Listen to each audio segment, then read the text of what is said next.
Hey, welcome back. It's the APP 868, the Alternative Perspectives podcast.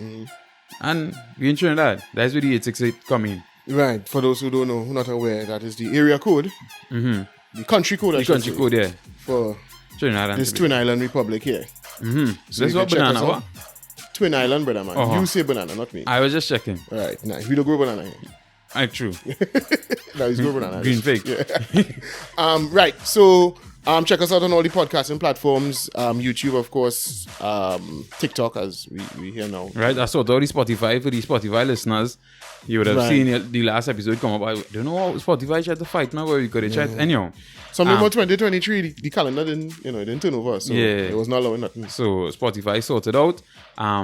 So you can check out the podcast in all those places. Amazon Music as well. For the people who have Amazon Music, you can get the podcast there as well. Nice.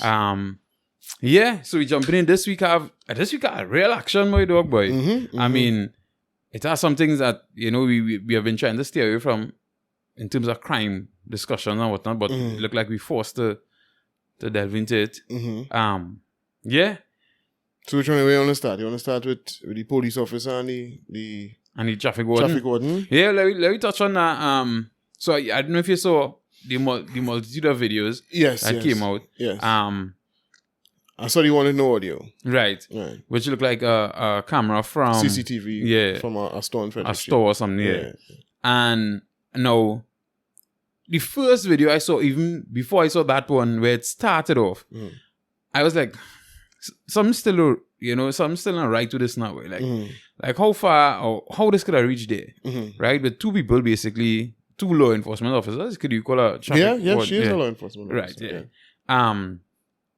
And so I was like, how this could reach that far now? And then when we came and saw you find you was struggling to understand how that could reach so far. Well, when I say Serious? Yeah. Because surprise. Go ahead. No, the thing is, I don't hold, because police officers are regular people too, and they have regular imps in this world, so you'll find police officers who are imps as well, right? But I say, what is this woman could have possibly do this man for this man to possibly come out of character, right? I think he was well within character. Right? So I was like, wait, could be what? And then Chini Driver put out a video. I don't know if you saw Chini Driver's video. No. But it wasn't Chini Driver page or the Rambles page. Thinking about it, you know what traffic that probably caused because you're talking about that now. Of course, because the police officer refused to move the car. In the middle of the road. And how police just normally operate. Yeah, boy. Yeah, exactly. I stopped to talk to you. I ain't go ask you to pull to the side till I feel like asking to pull to the side. I ain't go pull to the side until that. Normal police officer behavior. So that's why I surprised you telling me you couldn't understand how it could have reached there. No, but go ahead. No, but I could real understand a police officer in uniform or in a police vehicle. But I remember a long time, a man while up, a policeman on the San Jose stand while up on my brethren back in the day. And my brethren tell him, hey, always feel like always tattoo in that uniform, They'll take off that uniform at some point. You understand what I'm saying? Basically telling him that, when you're out of uniform, I'll touch you up. You'll be a citizen and you could do things different, but apparently his uniform behavior with it or for on. Brother man, go ahead with what you're saying about the Trini Rambles. So Trini Rambles was pointing out that now, I mean, obviously, all the rest of things he's pointing out as well. But he's pointing out that, horse, you could imagine the kind of traffic on Frederick Street this would have caused on Frederick Street going back up the road and then side street trying to come in. Yep. You understand what I'm saying? Yep. And this situation, the longer video we saw was 7 minutes. Yeah. And it didn't finish. It didn't end there. She was still in the back of the car. Yeah. Right? The car didn't move. So we talking about tie up your life. Yep. Because you choose to be a bottom hole. Right? Well, and we could be talking a little bit out of time in here. When I say like out of we asked a little bit because we don't know all the circumstances. You saw a video without audio, and we saw the video that had audio. It didn't capture the beginning of the interaction, right. So we don't know what was said. So I will hold my hands up and admit that yes, there are there may be some things you could include that might change my perspective. No, here's my thing with that, Jude. My thing with that is, I mean, yes, we didn't hear everything, but there's a degree of professionalism that needs to take place somewhere along the line. You understand what I'm saying? There's a point where somebody has to be the bigger person somewhere along the line. Now, the average citizen mightn't feel at any point that they need to be the bigger person. You understand what I'm saying? But you being a police officer, right? And would probably consider yourself as a higher rank if you want to put it like that. He's an inspector. Serious? Yeah, that would have said in the news this evening. The man is an inspector. Inspector, brother man. Inspector. And I imagine that when I saw the age. True. Because you know you hardly see fellas that age. Yeah, true. Who haven't been promoted to senior positions. What age he is? I don't know. I didn't get a number for his age, but I seen the picture, person, seen the video. And you know, and police if you do thing to it, is that a push out too? Yeah, if you reach a certain stage and you get promoted, is that a push out. But just the demeanor and the age, I thought he would have. I surmise he would have been a senior police officer. Wouldn't have been no insignificant individual. But on the TV6 news this evening, they called him an inspector. They didn't say his name. They just said, in reference to the fact that he was suspended, they referred to him as the police inspector. So a police inspector. No, and as I was saying, as a officer, worse yet as an inspector, you should say, hey, let us pull to the side, let us try and deal with this matter, and let the citizenry proceed. Brother man. It had nothing to do with, he don't have to exercise no professionalism. He, in that situation, is a citizen just like you and me, who has been commanded by a law enforcement officer, to what we are being told, to produce documents, right? He, at that point in time, just like you, nor I, has the right to request a lawful command.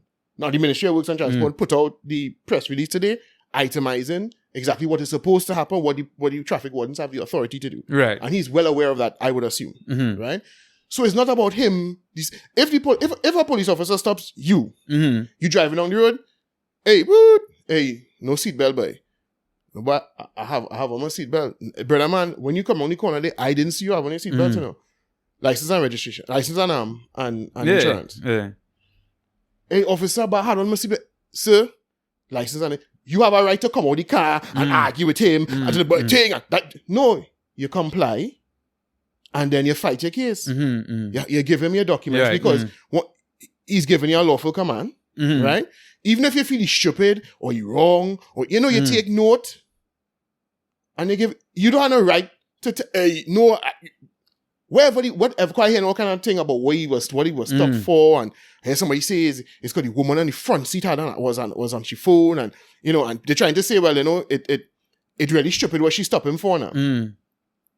Now, obviously, if it is that the front passenger was on the phone and that is what you stopped them for, first of all, I think you had to be retarded as a you should lose your work, unless she's saying that I saw you on the phone. But but no, you're pretending it's the woman in the front seat, whatever. But the point is, it doesn't matter what she's stopping for. No, the thing is, is it a thing where, because I heard some story where the woman was in the driver's seat at some point, right? I think the car was parked where it wasn't supposed to be parked, and the woman was in the driver's seat. And when he came out, or wherever he came out from, is when they tried to switch seats, and she was like, no, hey, you're going on, right. No, give me stuff or whatever, and he tried to pull that around. So I don't know. Listen, the point of the matter is that what you do when you're engaged by law enforcement is you comply. Right. Simple. You fight your case after. How much times police officers stop you? And this happened to me on many occasions. Take your documents and dilly-dally. Yeah. Walking and talking to this one and talking to that one. You could jump out your car and snatch it back from the police. We say, hey, dog, I had a place. So either give me the ticket or give me my documents and let me go my way. You could say that. But you can't snatch it from them. Yeah. You understand what I'm saying? If you hand them one document and they say, I need the next one, you care about, hey, soldier, I not on you, you know, dog. I do nothing wrong. Give me back my certificate. You cannot do that. I agree. There's no circumstance in which you can do that. I agree. is it that this call a misbehavior in public office? But then I don't know if that would amount to misbehavior in public because office. you try to use your position in public office. Well, I don't think his position would even matter from the very beginning, from the onset. He would have been, if it is what we believe to be the case, he was commanded to do a certain, to do something. He was given a lawful command by the traffic warden and refused. That's an offense. That is in and of its offense. It would have been an offense if I did it, right. if you did it, if a police officer, if the president did it. You're supposed to comply with the, now, how they would deem his attempt then to arrest her afterwards. That might be, abuse of power or misbehave. I don't know what right. what the offense, what that offense might be. I don't know if you saw the thing there. They were Rishi Sunak got a ticket for not wearing a seatbelt, I think, or something. Yeah, he posted a video, and the city was in the vehicle. He posted a video from in the back of the Range Rover, and in the UK, is supposed to wear a seatbelt even in the back of the nobody's ready to do it. But him being the prime minister, and he, foolishly posted a video of himself trying to talk to his constituents, right? The citizenry. I can't remember what he was talking about. And somebody sent it to the police station, and to our police station. Apparently they knew where he was traveling through at the point in time, and they sent it to the relevant police station, and the police station took it upon themselves to say, hey, yeah, we're going and cite him for driving without a seatbelt. But all I have to make the point that the prime minister of UK was charged for not wearing his seatbelt. Yes. And he seemed like he has, all right. Well, I'm sure he wasn't happy about it, but he couldn't behave like that. Yeah. You know what I'm saying? And if he was caught on video refusing to comply with traffic warden's instructions, he would be maligned from top to bottom over there as a prime minister. So as a police officer, they're the police welfare people and I get it, okay, it's their job to kind of stick up for police, and he started to talk about, it's a police vehicle, whether the police officer on duty or not, and the police officer have a right to arrest. So they're saying the creature is a police vehicle? Yeah, whether the person is, his exact words were whether the person, because I guess he's responding to people making assertions as to that is a private vehicle and how you could just how she know he's an officer and blah, blah, blah, blah, right? So he was trying to lay the groundwork for a defense of he had a right to conduct an arrest in that situation. And I am not challenging that because I don't know what the hell he arrested her for. Right. I don't know what he claimed to be arresting her for. But what I'm saying is, if what we saw in the video it amounts to him refusing to comply with a lawful command, then that from the very beginning is where the problem started. And then, trying to snatch back your documents from the... But the thing is, he held a hand first. When in trying to get the documents, he hold a hand. Yeah. And it's when she trying to get back her hand and get back control of herself. Yeah. She realized, but wait now. What's happening here? Yeah, where are we going? Yeah. How we reach here? You understand what I'm saying?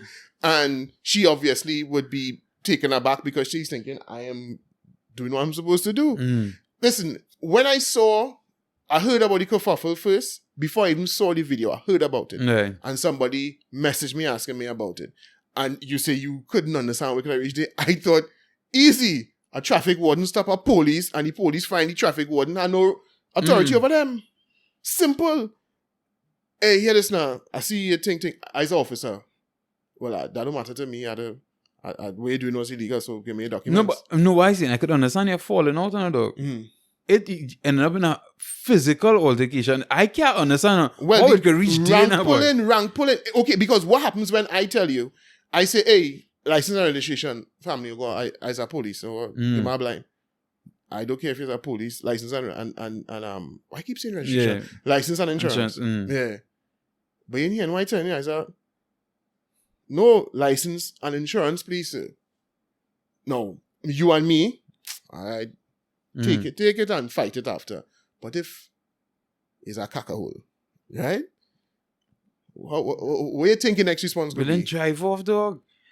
But you go and pay a situation to end up in a physical. Well, because he go play. Well, I don't think he wanted to end up in a physical, but it reached that stage because he's now trying to pull rank over you. And my point is, okay, we're reaching a point where it getting out of hand. But let me jump in because by now you block the traffic so long that if you jump in a car and start to drive, dog, you going straight down Frederick Street. You understand what I'm saying? Yeah. They have to run to catch you. You understand what I'm saying? So at that point, you'll be like, dog, I'm putting up with the shit with all again. Jump in my car, and even if you have my license, I'm insurance, I have police because I'm ranking out here. Right now, I'm ranking, right? Right now, is ranking thing. Right, true. So, pressing out. He should, and none of them was going to detain him. Right? So yes, he could.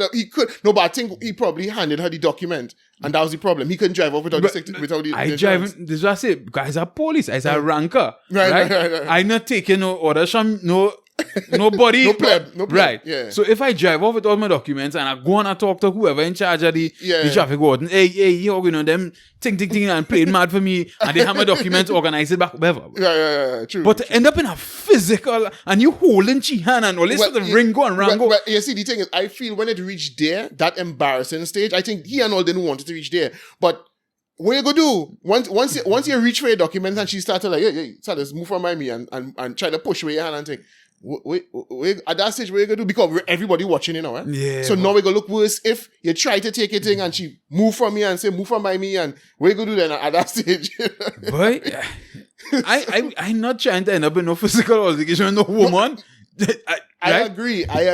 And I'm talking about police and traffic warden thing. Yeah. I am not trying to end up in no physical altercation with no woman though. Especially in public. Right. Yeah. You understand what I'm saying? You can't win that battle. So, damn, this woman really playing that mad. But keep it. And I jump in my car and I press and we go figure out the rest after that. You understand? But True. I mean, yeah, he could have also done that. Yeah, you're right about that. But I just feel it was that determination to show, first of all, maybe he find wherever she stop him for his bullshit, and he tried to use some kind of law argument over she, and she like, no, I don't have it now, no. So either you go and give me a license or ride out, or you know what I mean? And he, tried to pull a law authority over her boy, a law enforcement authority, and I think, as I say, when he reached and she started, at that stage, he probably thought, at a whole year, put you under arrest and you act normal. But she didn't expect her to be like, hey, let me go. And once that starts now, how you go just leave her alone? Because now you're looking like an imps police. Right? No. But now you're looking like a proper imps. No, but they look into the next thing now, the woman who in the driver's seat. Right? What kind of woman is out here? You can't tell the man, hey, oh God, just give it now, calm down. Yeah. Right? No, from the behavior of the woman, I am assuming, right? Assuming that not he serious woman. That not the wife. Why you say that? Because I think her wife go, oh God, babe, cool no, it. Right? Unless that wife just get thumb dog. But I mean, but you be real. I know about you, but I know for me, I know if when I lose my patience as I want to do, I don't think there's anything Katrin can tell me. I mean, if she sees like a physical altercation, she fears I might get hurt or something, then she might really, you know what I mean? But I felt up getting into like not physical alterations, but altercations, but things escalating between me and like customer service people and thing, and she's just be like, well, that's how he is, and just leave it like that. My wife just be more like, oh God. Yeah. She just start, oh God. And then I start to, all right. I don't want that to think that's so honest. Right. So, right. I go acquiesce to you, oh God. But you go pardon. Right. But really and truly, there's nothing she can, if you want to take it to the next level, she can't tell you to pardon. She not gonna get you to stop. But you see them things? Yeah, them things she could, something like that, a police situation, she could get me to calm down. If I feel like it's real water in her boy, and I feel like I had to defend it. Yeah. But I don't know. I mean, the woman, I see people start to tape the woman start to hide your face. Well, of course, she must feel shame. Right? Because look at this clong. Look at this clong. Session you sell boy, you could come on, you can't just walk down city gate quiet. Well, I never city gate going, but right? And then imagine he's some big sawati, right? And with his bird, and probably trying to impress the bird. You know what I mean? And these little plebs, these little renter police in his mind, you know what I mean? Pulling rank and he want to get his ticket and he document and all eyes will make he charge up. So all eyes will make he, hey, no, I have authority here. That why he behave like that. So, yeah, boy, you inside that girl get dry there, boy, dog, boy, that behavior there. She dry up there, boy, dog, boy. You understand? One to you. Yeah. You know. But, and let me tell you, again, I'm going to say one without any apology. We're talking out we are here because no official report has been given by the police or the talking out and I'm sticking out what I'm talking out. Exactly. Because here what going on. We ain't going to get a real story. You understand what I'm saying? Exactly. Because for the people who don't know, people who go into these services, they can't come out and talk for themselves, right? They can't. So the woman could never, unless she probably leave the work and it must still have some sort of confidentiality agreement she had to sign or whatever. So, she can't ever come out and say, well, here what going on. All I tell you, man, is this and this. So you could never get no real story. So it's how we ask you got to exactly. Shit. But I just saying, if it is that what I feel went on, which I'm pretty sure I would bet money is what went on. I find I don't want to see him performing as a police officer ever again. People telling me, people arguing that with me today. Oh, now boy, and people just make mistakes. I say, yeah, but I think there's a certain type of behavior that being exhibited by police officers that we really need to cut it out. Well, we need to cut it out. I was telling my wife and one of our clients that today, because they say they suspend him real fast now. I said, and they should. The reason being is because a part of the reason crime is so prevalent in Trinidad and Tobago is because there's a disconnect between the people and the police. Right. There's a level of distrust. There's, so when people see these things happen and it looks like the police getting away scotch-free, the citizenry draws further away from the police service. So they don't help it. They don't give information. They don't, you understand what I'm saying? When something happens, they decide they're going to deal with it on their own because you can't trust the police to deal with it. So then, you might end up saying, boy, I went back and hit a man too cuff, and then that man come and he bring a cutlass, and then you go and get your partner bring a gun, and some of these things just continue escalating because of the dysfunction between the citizenry and the police. So it's important for to deal with things like that and deal with it as soon as possible. I mean, now, I'll be honest, when I heard the suspension came down so quickly, I thought that was more of a public relations thing. Yeah, right. And I know, it might be, this new acting presumably soon to be substantive police commissioner wanting to kind of curry favor with the public. I'm not making any joke or whatever, right? Because I would think it would be difficult to get enough details in the interim to really find out what it is went on there to issue a suspension. But I don't know what the procedure is within the police service in terms of what are the grounds for suspension and what they need. So who knows? That may well be in line with how they normally operate. But my thing is, I do not want to see that person perform in the police service anymore. And I'm not one who like to just throw out people lost in their work. I understand taking food out of people's mouth is a and I wouldn't even be mad if he's paid off. Right. But I don't want people like that in the service. And I don't think that that is you need a warning and then you get because I think that you put on display exactly what the type of attitude that we don't need from the police service. We don't need and how people feel. Exactly what people feel about police and how they operate. Exactly. You know what I mean? They feel they're above the law. They feel they could do what they want. They feel like, you understand what I'm saying? They move like bullies, not public servants. All that sort of, that is exactly what you saw. Because to me, if you're unable in that situation to simply say, hey, okay, I guess she did whatever she asked for, and I go and sort it out, bro. And I mean, not sort it out in an underhanded way. I mean, simply, if I was right, all right, well, I go and fight my case. And you being a police officer, you know exactly how to present your case. You know what I mean? How to the facts you need to gather in order to make sure that when this thing, wherever matter come up, you could defend it. Or you know exactly which police station to call to get rid of the ticket. you know. Right? And let me do act like them things do happen. Because if the ticket never reach, because the people let's talk about the printed the printed ticket. If it's the printed ticket, it might be in some problems. But and the next thing is, hey, tell she don't show up. Tell she relax she said before she get a 2 weeks home. Don't show up to call that. Right? Whatever. Them things happen. Right? Like you do mama got the thing. But I mean, dog, you and I are civilians, and I wouldn't feel no way if a police officer stopped me for something I didn't do and issued me a ticket. Yeah. All right, brother, man, do we have to do? Mm-hmm. Yeah, that's what I'm saying. I just gather in, hey, do this. Make sure I get a phone number, a picture of wherever, a recording of wherever, and I'll fight it after. Mm-hmm. So what's it if I was a police officer?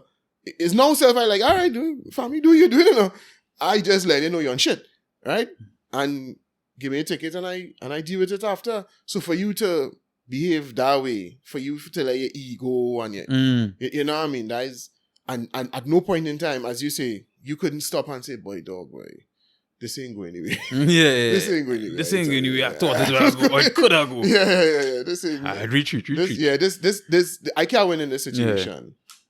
For you not to have that judgment, you out there, managing other police officers. We was arguing about, when the video had come out with the man in Valencia who essentially send man out on an exercise to frustrate people like me and you because of some beefy added. That is that. Yeah. That is that kind of attitude. Mm-hmm. You understand what I'm saying? So imagine him now being an inspector with people. Yeah. Who under his in his charge. How do you think he gonna operate? I don't even want to jump into this topic too early, right? But because we're talking about that, I kind of had to lean into the situation in the States. Right, yeah. Right? Well, I think we could go into that. Yeah, because I wanted to touch on something here with them. I'm going to nearly say Kakaola and them, Mm-hmm. But I don't want to say Kakaola and them, right? I didn't say that. Mm-hmm. Right. Or on here that. Right? Yeah. But so we're jumping to that. Is Missouri it happening? Is Missouri, right? Yeah, I think it's Missouri. It's not Mississippi, so it's Missouri. Okay, all right. Right? No, it's Tennessee. Tennessee. It's Tennessee. Nah, I think it's Missouri. But this is Tyree Nichols, right? Tyre. My name is Tyre, brother. Right? My name is Tyree, yeah? Right? Tyre. What the Black Lives Matter people sing for you, dog. You understand? Call him out of his name. You understand? Yeah. How do you spell my name? T-Y-R. Anyway, go ahead. Yeah. But in Americans, they spell Tyre different. They spell Tyre T-I-R-E. T-I-R-E, yeah. So. But every time I've seen Tyree, it's be two E's or I and an E. It's T-Y-R-E. Anyway. Yeah. So, with this situation, now, the videos came out. I don't know if you were following it from the start. I didn't want to watch the video. No, but even before the video. It was Memphis. In Tennessee. Memphis, right? Yeah, oh, okay, right. So it's that M. Sorry, my bad. Yeah. You see you're following it from before the videos came out? Yeah. I heard about it, and before they released the footage, I heard about the death, the killing. Yes. Right? So, they promote the videos coming out like a movie, dog, in cinema. No, I didn't know that. Nah, don't tell me you don't know that, Jude. No, I didn't know that. Jude, that wasn't in the news for 2 days, No, I knew that they were.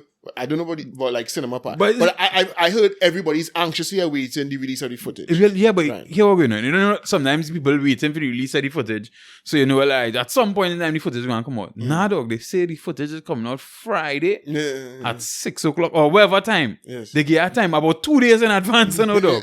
Right? They set up this thing properly. Yeah, this footage is coming out Friday, right? Then they come and say, well, the schools and them cancel extracurricular activities for those days because they're preparing when the footage come out, they're preparing for riots, right? Whoever lock off, whoever. I tell you, they announce this footage coming out like a movie. All right? Now, obviously, condolences to his family, his friends, his loved ones, right? I'm just touch him. Right, yeah. Condolences to, as I say, his friends, his family, his loved ones, and anybody, who misses him or feels any way in that situation. Yeah. Anybody he would have touched. Yeah. But I want to say, yes, I think the police beating him that badly and killing him, they should lose their jobs and end up in jail. However, they prosecute them. In jail. Well, I mean, I don't know how it's going to end up. Wait, go to a country club or I don't know. You kill a man and you gotta go to jail. If you kill a man, where you go? in a resort? Right. You go to Miami? I mean, if they're looking for South Beach? second degree or third degree. Well, it's jail. Anyway, it's jail. It's jail. Right? So, the thing is, But I think it's important for us to still have the conversation that a lot of people do like to have. Sometimes I don't like to have it either, but yeah, I know where you're going with it. right? But, yeah. Sometimes you have to comply, right? I agree. Yes. No, I realize some people try to make it look like he was complying, but this still happened. That is not necessarily true. No, there's a next part of the story I heard today. I don't know if it's rumor or if it's fact, right? But they were saying that apparently one of the policemen who engaged him is his girlfriend, child father. Had a beef with him. Yeah. Right? I might have had a reason to have a beef with him. Right. Yeah. No, if that is really the situation, then complying and all might not have helped. I don't know. Listen, I know why you're saying it. I know you don't have ill intentions here, right? But let me tell you why I think those sorts of making those statements at these points in time, I think they do more harm than good. Right. Because, well, for one, I'm not sure how much good it does. Because the reality is that people who behave, who have a tendency to be unable to control their emotions, I don't know that you could lecture them into changing. Just last week I was talking to, before this whole thing happened, right? I was talking to a brethren of mine. We was talking about football. And it's so funny that the issue of controlling emotions came up, right? Because it has always baffled me. You could see, because in major football tournaments, you could still accumulate yellow cards, right? Right. And miss a game due to the fact that you accumulated a certain number of yellow cards in one stage of the competition. It could happen in Champions League, World Cup, whatever, right? I have seen players who are on a yellow card warning. They get a yellow card in this game, they could miss the next game in a crucial tournament. Argue their way into a yellow card with a referee. Now, there's no circumstance in which a ref make a call and you could argue him into changing his mind. Yeah. You've never seen that happen on a football field. You're not the biggest football fan, but I'm sure you could attest. Yeah. You've never seen a man bloody whistle, foul, and you scream in the referee ear or face, and he's like, sorry, it was not foul. Your ball. It doesn't happen. Right? So there's no point in doing that. There's so much to lose. There's so much on the line. And listen, those players would have been, if you play any organized sport from any level, the first thing your coach will tell you, hey, dog, you can't be on the referee. Don't let the referees get under your skin. You can't control the referee. Control what you can control. And these players reach professional level, bro, and still doing that shit on the field. Still will argue their way into a yellow card and miss a game in a crucial tournament. All because why? They can't control their emotions, right? And then when you think in these instances where we see people interacting with the police, you have to think there's drugs involved, some form of inebriation or intoxication. I think that you and I, we are the kinds of people, we can't control our emotions and we probably wouldn't end up in a situation. Now, sometimes you could comply and still end up in problems. But I'm just saying, if we end up in that situation, it ain't going to be because we was too dotish to be like, hey, calm down. This can't end well if I continue behaving like this. So we don't need to hear that. Right? And the people who just fly off the handle, you could tell them from now till February. They just fly off the handle. They can't control their emotions. And so I'm not sure this helped a lot of people. And then what it ends up doing is it ends up taking the conversation into it straight down stupid road. Because now it starts, well, you're defending the police and you're blaming the victim and talk about the police. Tell the police don't kill, don't tell me to comply. And to be fair, there is some merit to that aspect of it. But that is not where we want to take the conversation. You understand what I'm saying? And you had to also understand in this context, remember all these things happening in the whole political context of this whole thing is everybody looking for ammunition for their side. Right? So people who want to push an agenda, anti-police agenda, or they want to push racism or whatever, they're looking at, right, we want to use this for our purposes. And then the people who, the defenders of law and order, the yes massa types who find the police should just be able to do whatever they want. Once they feel you're a criminal, they should just do it. Well, they want to use this as you see, thing. And so you could you're not involved, you're not interested in none of that asshole thing. Right, yeah. You just want to help out people and say, hey, listen, I understand. You could be, I'm sure you would prefer to be alive right now, and with your friends and family than dead, although you might have been right in the situation, right? So that's where you want to keep the conversation. But when you try to make them point at this point in time, all you get back in reply is, well, you just thinking and you blame the victim. Because at this point, them things just get divisive and stupid. Well, all right. So I understand that point. But the thing is, no, I guess because especially Black Lives Matter situation, you can't have that conversation at any point in time. You know? You understand what I'm saying? Right. Yes. You can't have the conversation, hey, try and bring down the situation as best as possible. Because, and I think the reason it was ticklish with this situation, because all of them black, right? And because when they normally having that conversation, they say, doesn't matter, it's because the police killing you because them white and you black. And that's the only reason they're doing what they're doing, right? Because they're racist and that is why, right? That's what people would say. In this situation, people realize like they're confused now, boy. They're still blaming it on racism. Right. They're still they're still blaming it on systemic racism and that black lives will even matter to black people because white people have demeaned black lives. Oh, shucks. Right. It's still trickling down to that. And I'll be honest with you, they have a point. In the sense that I've always argued that I don't think only white people have a racist attitudes towards black people. Black people say racist things about black people all the time. Right? And I do think that there are a large number of black people who don't value other black people as highly as they do other races of people. And sometimes they say it. They say things like they're not as beautiful, they're not as nice, and not as well behaved. Well, I mean, but you see people say it all the time here. Like they would say, if you go in a store and you find the person in the store treat you that kind of way, you see people say, if it was a white person, you would have never behave like that. Right. You understand what I'm saying? Yeah, exactly.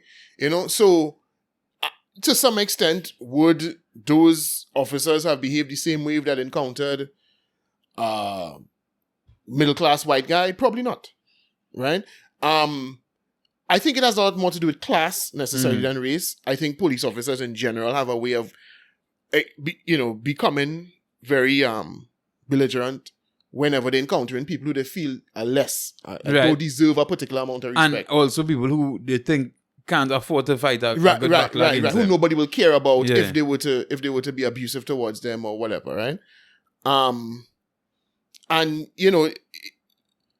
So I think there might be something to the fact that if he wasn't black, they may not have behaved that way. There might be some little, but obviously we shouldn't be having that discussion because this is not one of those instances when it's a white police officers and unarmed black man. Now we should be having a different discussion about police officers and how they engage with the public in general. Right. Because this is the root of the problem. And they always know that's the root of the problem, but because they want to use it for their purposes, they only want to focus on the race aspect and they want to pretend that, these white police officers run around looking for, like, the 1700s, they're looking for niggas to lynch. Right. That's how they want to reduce it to that so that they could push their message. When we all know it's a much more... A much broader... Yeah, a much more complicated issue. Yeah. Right. Well, but if it's really a situation where this Tyree fella with the policeman child mother, I mean, that's it. I guess that very little. Because if he didn't do it in his police uniform, he might have do it outside of his police uniform. And he might have waited for the opportunity to do this police uniform because he thought he might have had more cover for his behavior. I mean, I find that hard to believe because especially in the States, policing has become such a regulated activity. I think it's much harder to commit offenses as a police officer than as an average citizen because the police officers are under so much scrutiny. But I think some of them might still feel they could depend on their partners to cover up for them. Yeah, we had that. You were in body cams. Yeah. Right? In that situation, there were multiple body cams. Yeah. And it's body cam footage they released. But the problem is, you realize the body cam footage didn't start with body interaction started. Yeah. We didn't see that, Yeah. Right? To be fair to whoever, right? Because up to now we know what they're trying to stop him for, or why they engage him. Yeah, but I don't think that necessary. I don't think I need to do that. No, but what I say, no. I mean, if the man someone say, So you be sleeping with my child, mama. Oh, you mean it can only make it worse for the police? Yeah. Right. No, That's what I'm talking about. because I'm saying I don't need to know where the altercation started because it will nothing you could tell me will make the case better for the police. Oh no, I talking about if he is like, so you the nigga that be with my, you understand? With my son's mom, huh? Come on, the car. If it's died, that make it even worse. Yeah, you like whoa. Yeah, you understand what I'm saying? And you'd have to wonder now what kind of craziness for the police officers to even believe they could do that and get away with it. You had to wonder what was the culture in that police precinct or wherever. You know what I mean? But listen, that. I haven't. Up to now, I watched the video. I don't like to see those videos. I've seen enough people comment on it to know. All right, there's no. There doesn't seem to be another side to this thing. Right, this is not one of those instances where. All right, so I watched the video and I'm in no way saying, as I said before, right? Just in case you're falling at this point now, boy, the police should be charged, lose their jobs, and be convicted. However, they need to be convicted for what they did. But I could also understand how it reached now, boy. In terms of, all right, so they, from where we saw in the video, they stop him, they drag him out of the car, they try to get him to lie down, he wasn't really complying, he fighting up with them, put your hands behind the back, he fighting up. They let him know, hey, we are the teaser, we go teaser, whatever. Anyway, he happened to break free, and he started to run, and they shoot him with the taser, but it seemed like it just hooked his shirt. So he threw off his shirt and continued running that way, right? And so they started chasing him, whatever the case may be, and then it seemed like they realized, okay, now this man could run. So like they jump in their cars and they end up catching him somewhere else. As I said, it's still wrong, but I could understand how when you have a certain mentality and this person break away from you, how you could get charged up now, boy, in terms of, but you playing real mad and end up beating them way more than you should have. Well, that's exactly what, that's why I said it with respect to the earlier thing. This is why I don't want to see police officers like that. Because I understand, I've seen that happen a number of times. You make me run. You're making me work hard. You're playing mad hour and I'll soften you. Okay, that might be what you're used to. That's the kind of policing we've become accustomed to. But we see where this goes. So that's had an attitude anywhere near the police service. But do you think that there is policing now we used to? I think that there is something that we as humans, how we just operate. Like if anybody make anything harder for you, tend to. Well, yeah, okay, yes. And I'm not making it as an excuse, and I just saying that. That's what we trained out here. Exactly. You're supposed to be told that is not how this is work. Yeah. But I think that we have, over the years, people kind of encourage that culture. So police officers believe it's okay to do that. You know what I mean? Like, all right, you make me. I tell you stop. You ain't listen. You make me run you down, or in trying to apprehend you, I damage my shoulder, or I get a little bruise on my elbow. What is that? And I hit your clout for that. No, you can't do that. That's not part of the work. Yeah. That's not part of the work. And so it looked like from the other videos, it looked like that's what went on with them now. Like they were super frustrated. And then in the process of fighting up with him and continue to fight up with them to get him to comply, and they started pepper spray down the place. Police officers get pepper spray too now, boy. Yeah. So now them now even more frustrated. Yeah. Like this man is shaking our cage. Well, and that again speaks to training. Horse is all of that. Yeah, 5 all they were one man and can't apprehend one man. Yeah, 2 all end up getting pepper spray. Can't breathe.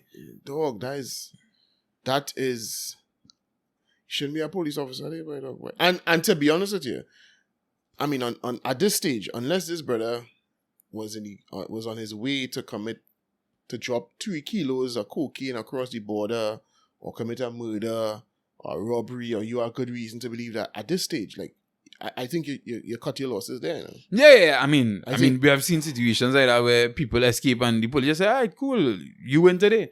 We have your car. We impound your car. You said, hey, leave the car with you. You come back for it at some point. Yeah. And you know, that little exercising that little bit of common sense would have prevented all of this from taking place. But if you have that sort of attitude, people who think it is their right to take all their frustration on individuals or treat this like it's their children they're dealing with, or they are, you know, like they don't understand that what their role is in the whole law enforcement machinery. They think they get a badge to be a bully. Then you're gonna get shit like that. And I you know, again, I don't mean to keep belaboring the point, but that is why I'm so serious about when you see police officers displaying that kind of behavior. Like, we cut it. I don't even want to hear about that man coming back in the service.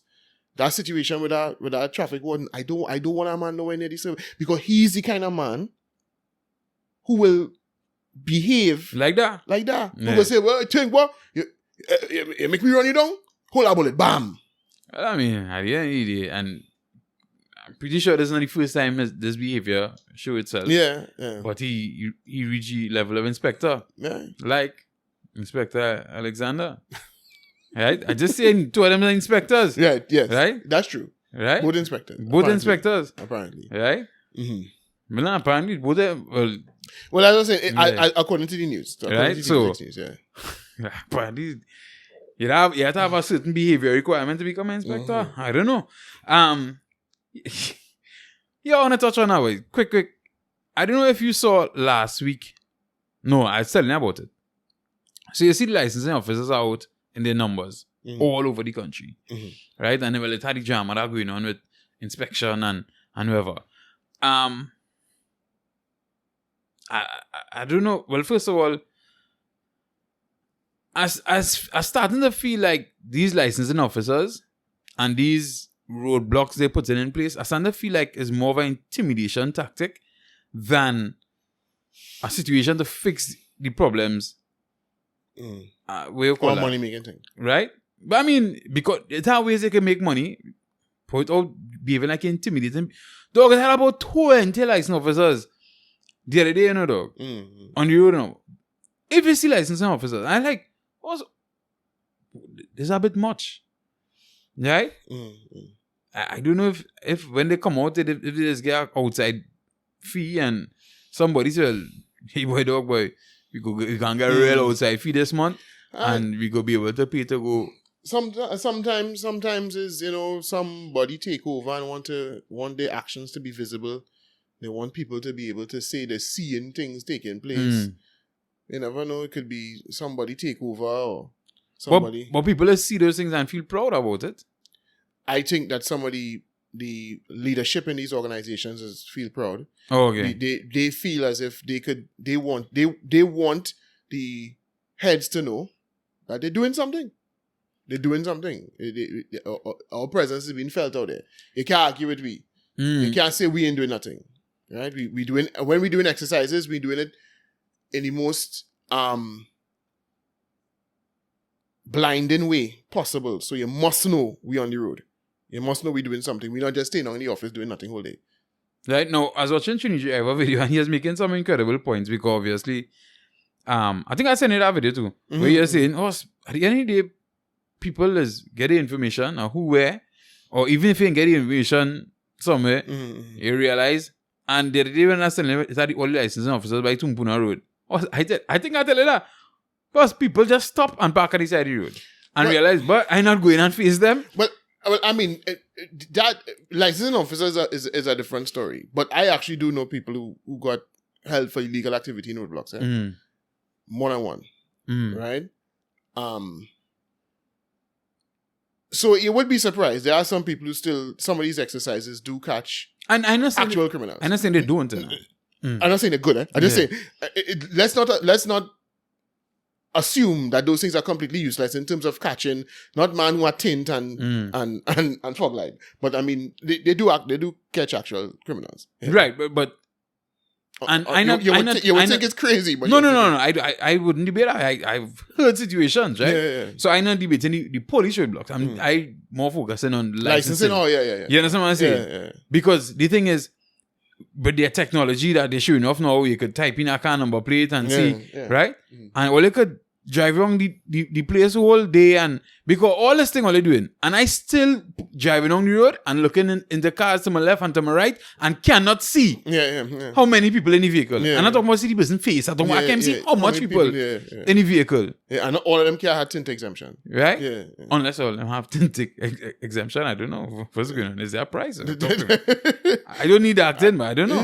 Let us know. I mean, right? All of them can't have it. If all of them have it, then something wrong with the system. Right? Mm-hmm. So, what we doing? Because I think we'll be way more successful if those things, if we call it traffic offenses, right?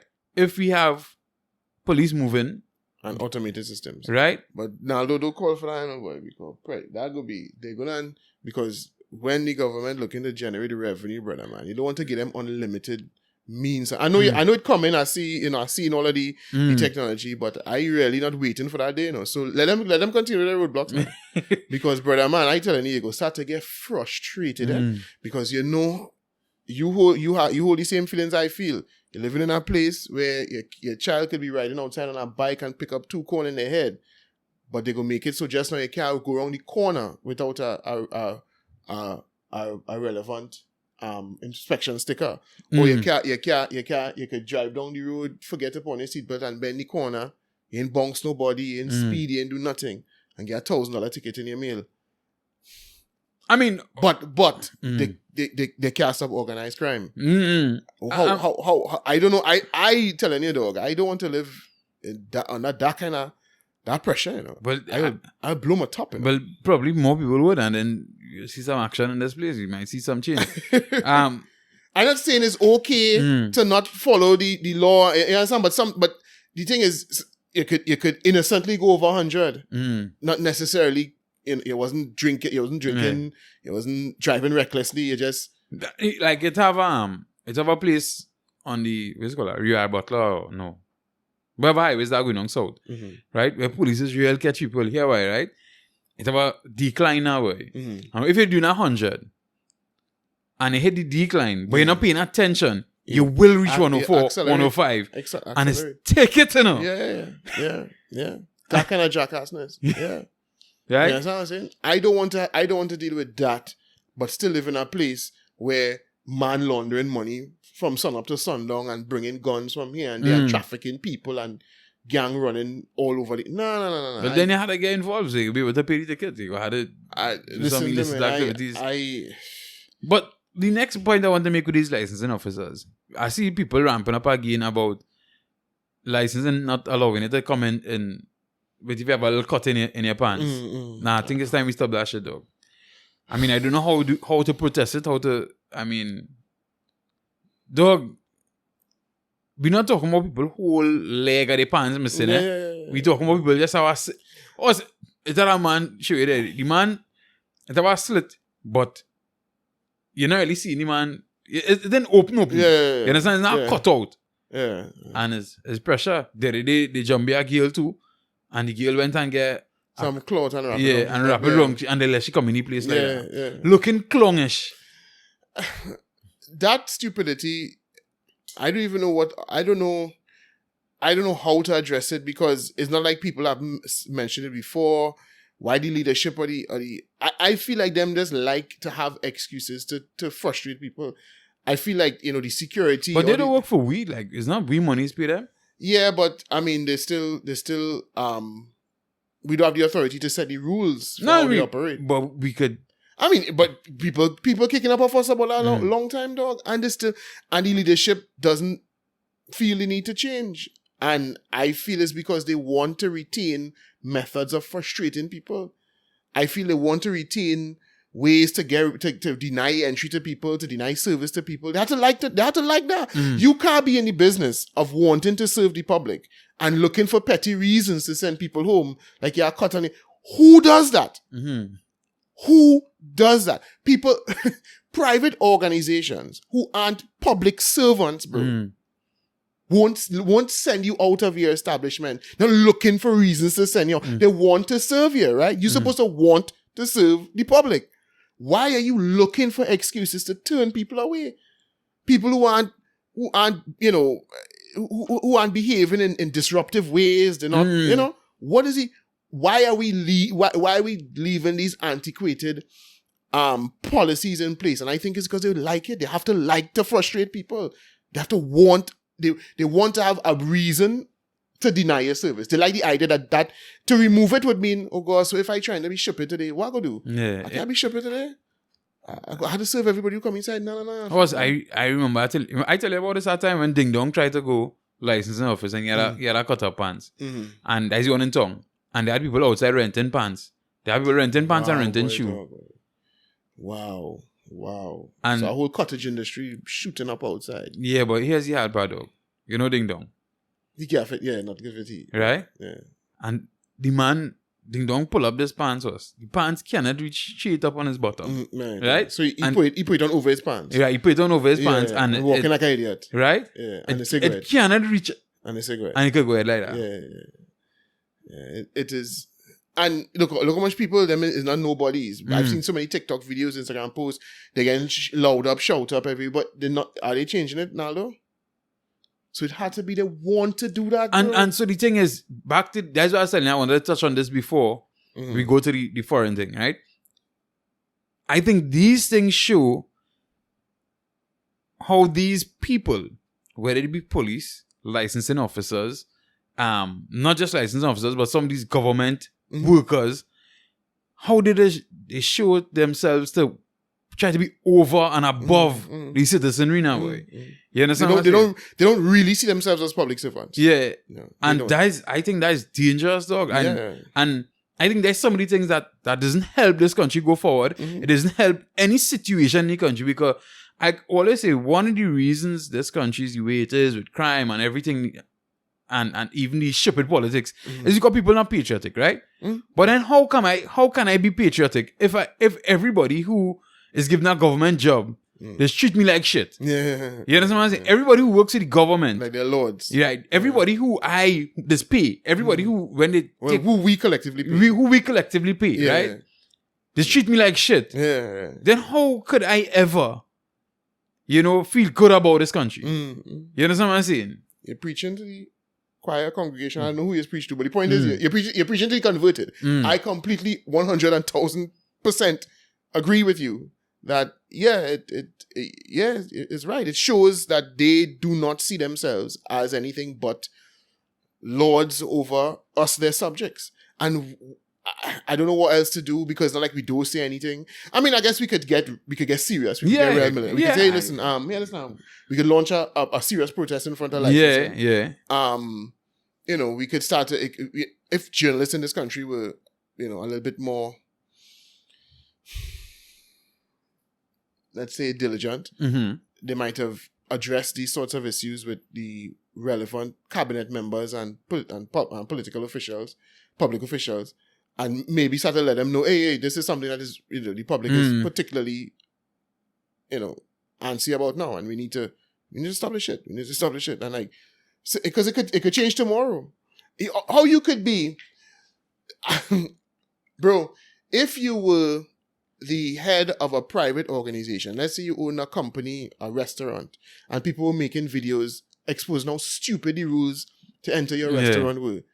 You wouldn't even wait for a second video to come out before, like, hey, stop that shit now. Stop telling people, you know what I mean? Once they're looking, they're not disrespecting the place by coming in looking scandalous or whatever. Exercise some common sense. You'd have done that. The second that video came out, you'd have done that. You wouldn't let 2 and 3 and 4 and 5 and 10 videos had to come out exposing how stupid your rules are. So if they are seeing that and they aren't bothered, that's telling you the quality of individuals you have running these organizations. That's telling you the quality of people that your money is going to pay. Yeah. That I think is the sad part. Yeah. Is the sad part. You understand? These people are taking your money and spitting on you as it is citizens of Trinidad and Tobago. And I mean, I'm not talking about licensing officers alone, police officers, licensing officers, some some clerks or clerks in some of these institutions. I mean, if you manage to get into a licensing office and then they're talking to you all how you go from here to over there to up there to back down here and go over so on. I went to renew my license the other day, and the amount of times I was instructed to get up and move for no good reason, Naldo. None. None. Like Simon says, it's like, what is happening here? You know, I'm like, you're playing musical chairs or some kind of shit. What is going on here? But all that is the only reason that is in place is because, and I forgot to talk about that experience. And I ain't going to talk about it now because it was in and of itself extremely frustrating. But the problem is I went into it anticipating them being as asinine as possible, right? And I was trying to explain that to my wife because, you know, she have a kind of attitude where, you know, no, God, so where's the problem? Where's the... And I keep trying to explain to, hey, you don't understand. These people look for problems, right? You know, that whole issue with us having proof of address, right? Because we no longer at the address, right? As I said, I don't want to go into all the details, but I'm trying to explain to her from beforehand. Let me have everything now. You might think it's stupid, but these people looking for problems. And she's like, nah. They're looking for any reason not to have to process your whole thing. Them looking for any reason to get you out of here, and them have to do 100% of the work. And listen, the man who is in front running here, it don't make a difference. He not processing nothing inside, you know. He just has an opportunity to be on a ranking thing today. So he could be like, no, because it have a little yellow line. That he yes. No, I don't know that's where you're supposed to stand behind to talk to him.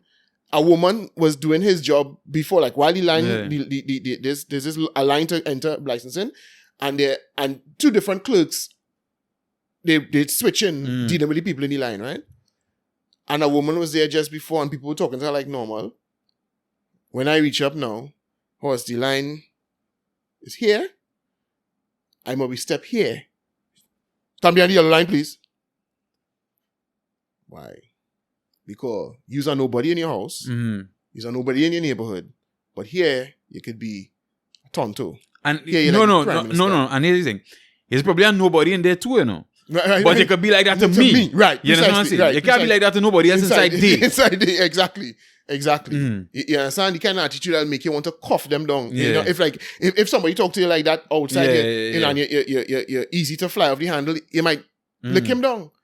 But you have to be like, all right, I need my license. Because if I let you upset me and I don't renew my license and I get back up in a roadblock next week, because that was the week before, because, you know, we had up until the end of the year last year to renew. So if I'd allowed it to happen to go into 2023, I could have been real problems. So I had to take that. You know, and again, it goes to show that there's a lot of unfairness in the system here. And it don't seem like we could address it. It's wild, dog. That's really, really wild, dog. I know I wanted to touch on the Lahakita library issue. Right. We not to spend too long on it, but I had sent you a tweet that I saw come up, right? And I just want your thoughts on it, right? So it's not to highlight the person who posted the tweet or whatever. I don't even think I'm going to bother to identify the person because I don't want to feel like I'm picking on them, right? But it's just a tweet saying unpopular opinion. The person is trying to say, well, these are two things that Trinis say at the same time. Two thoughts they hold in their head at the same time. Trinis, crime can't be stopped by more policing. You have to fund underdeveloped communities. Many don't get educated in these communities, right? But then she's also saying, but also Trinis, when they hear 43 million to pay for a library in Laukata, 43 million to pay for a library in Laukata, and my back pay ain't come yet, them really need a library, right? So to be fair to that person, there might be some people who do that. There are some people who do hold those two conflicting views in their head. And it is disturbing that on the one hand, you are always saying that, you know, we need holistic policies to tackle crime. But then if we try to invest in underdeveloped communities, you're not in favor of that either. But I also feel, well, first of all, before I say it, how you feel about that? We live in Alcata. how I feel about the library. And they coming right by you. This phase 5, man. Nah, that's phase 4. 4, right? Yeah. Right, yeah. The thing is with the library, to be honest, I do think we would use it. Because Who does use libraries? not necessarily. I mean, I don't know if people probably use libraries. When I was in school, we used to use libraries, but that's before the internet was readily available for you to get access to these things, right? Yeah. That is before that. So I don't know what's going on now. I mean, I know students still do use Nalis, and they, you go by the library in Ariman. People still do use it, but I don't know if it makes a real difference in the. Now, I guess the story somebody would hit you is, well, for the one child living in a house where they could never get no peace, and I mean they'll be right. We do live in an area where people tend to be a little bit out of time, right? And so I think so this could possibly or probably provide a space for like a homework center, not necessarily a homework center. You understand? A more controlled environment. You have access to the internet. You have access to books. Yeah. And you probably have access, and you probably are around people who way more like-minded. Because sometimes in the homework centers, it could get a little while. People come to the homework, but then end up in a line, end up being a lot of distractions. It's in library too, right? Huh? It's in a blind library too. See, also people will tell you, don't talk. Well, I mean, it's in a blind. I mean, you can't do it in the room, but right, it's in outside. Right. Outside. But now, when I was. I mean, I was out of school then, but I was still studying, and I was working and studying, so I used to go there at Tonalis in the on afternoons, and it was like the new Consort Mall in terms of the line that used to be. But at least for the people who want to actually pursue, they have a space to do so, right. But people who want to succeed, they have a space to do so. So I wouldn't shoot it down completely. And to be fair, my younger daughter, she has a great deal of interest in books, and I guess if it's at a library close by, she might have wanted to go and get books, to borrow books and carry back. I don't know if she probably just fascinated, because I mean, when she says she want a book, we just carry anymore and buy a book. It would probably be cheaper to get from library. But I don't know if she probably have a fascination of seeing it on TV and hearing them talk about it on social media. Oh, we went in the library and borrowed this book. Probably she have that fascination. I don't know if she will continuously do it. You right? But it's definitely not a place I'll just go and stay. If you understand, like, hey, I'll go in the library and study. That wouldn't happen. Right? Why though? Not in this area. Oh. But you feel something happen in the library, right? Or is it the to and from? The to and from. Okay. And I've been honest with you, I don't know the type of people who might be there. I mean, I'm pretty sure in your day, it might, you might, I don't know, if you went and shark birds in the library. Oh, yeah, that kind of thing you mean? Yeah, you understand what I'm saying? Oh, well, yeah. And I don't mind you getting shark, but if you're getting shark by, a different quality of shark is the next thing. All right, yeah. I understand what what you're saying now. Right? Mm-hmm. So, yeah, that's my thing on it. I mean, 43 million seems like plenty. I don't know. 43 million for a building. I don't know enough about construction to know if that is okay or not. My thing is that I just do not like this kind of blind belief that simply putting things in a community is the same as investing in the community.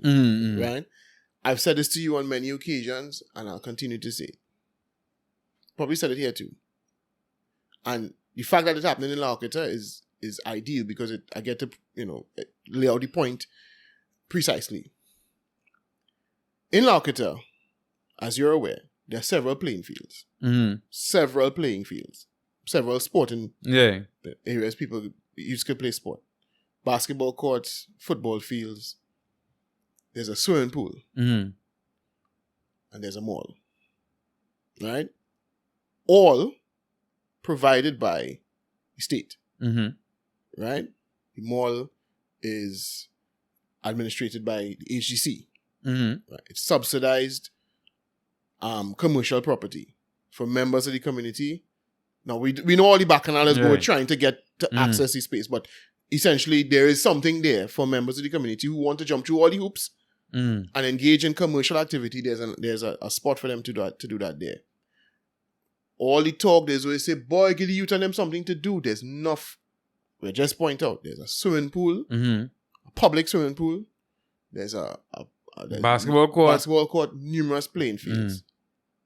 But what Lakota also still have? Real gang.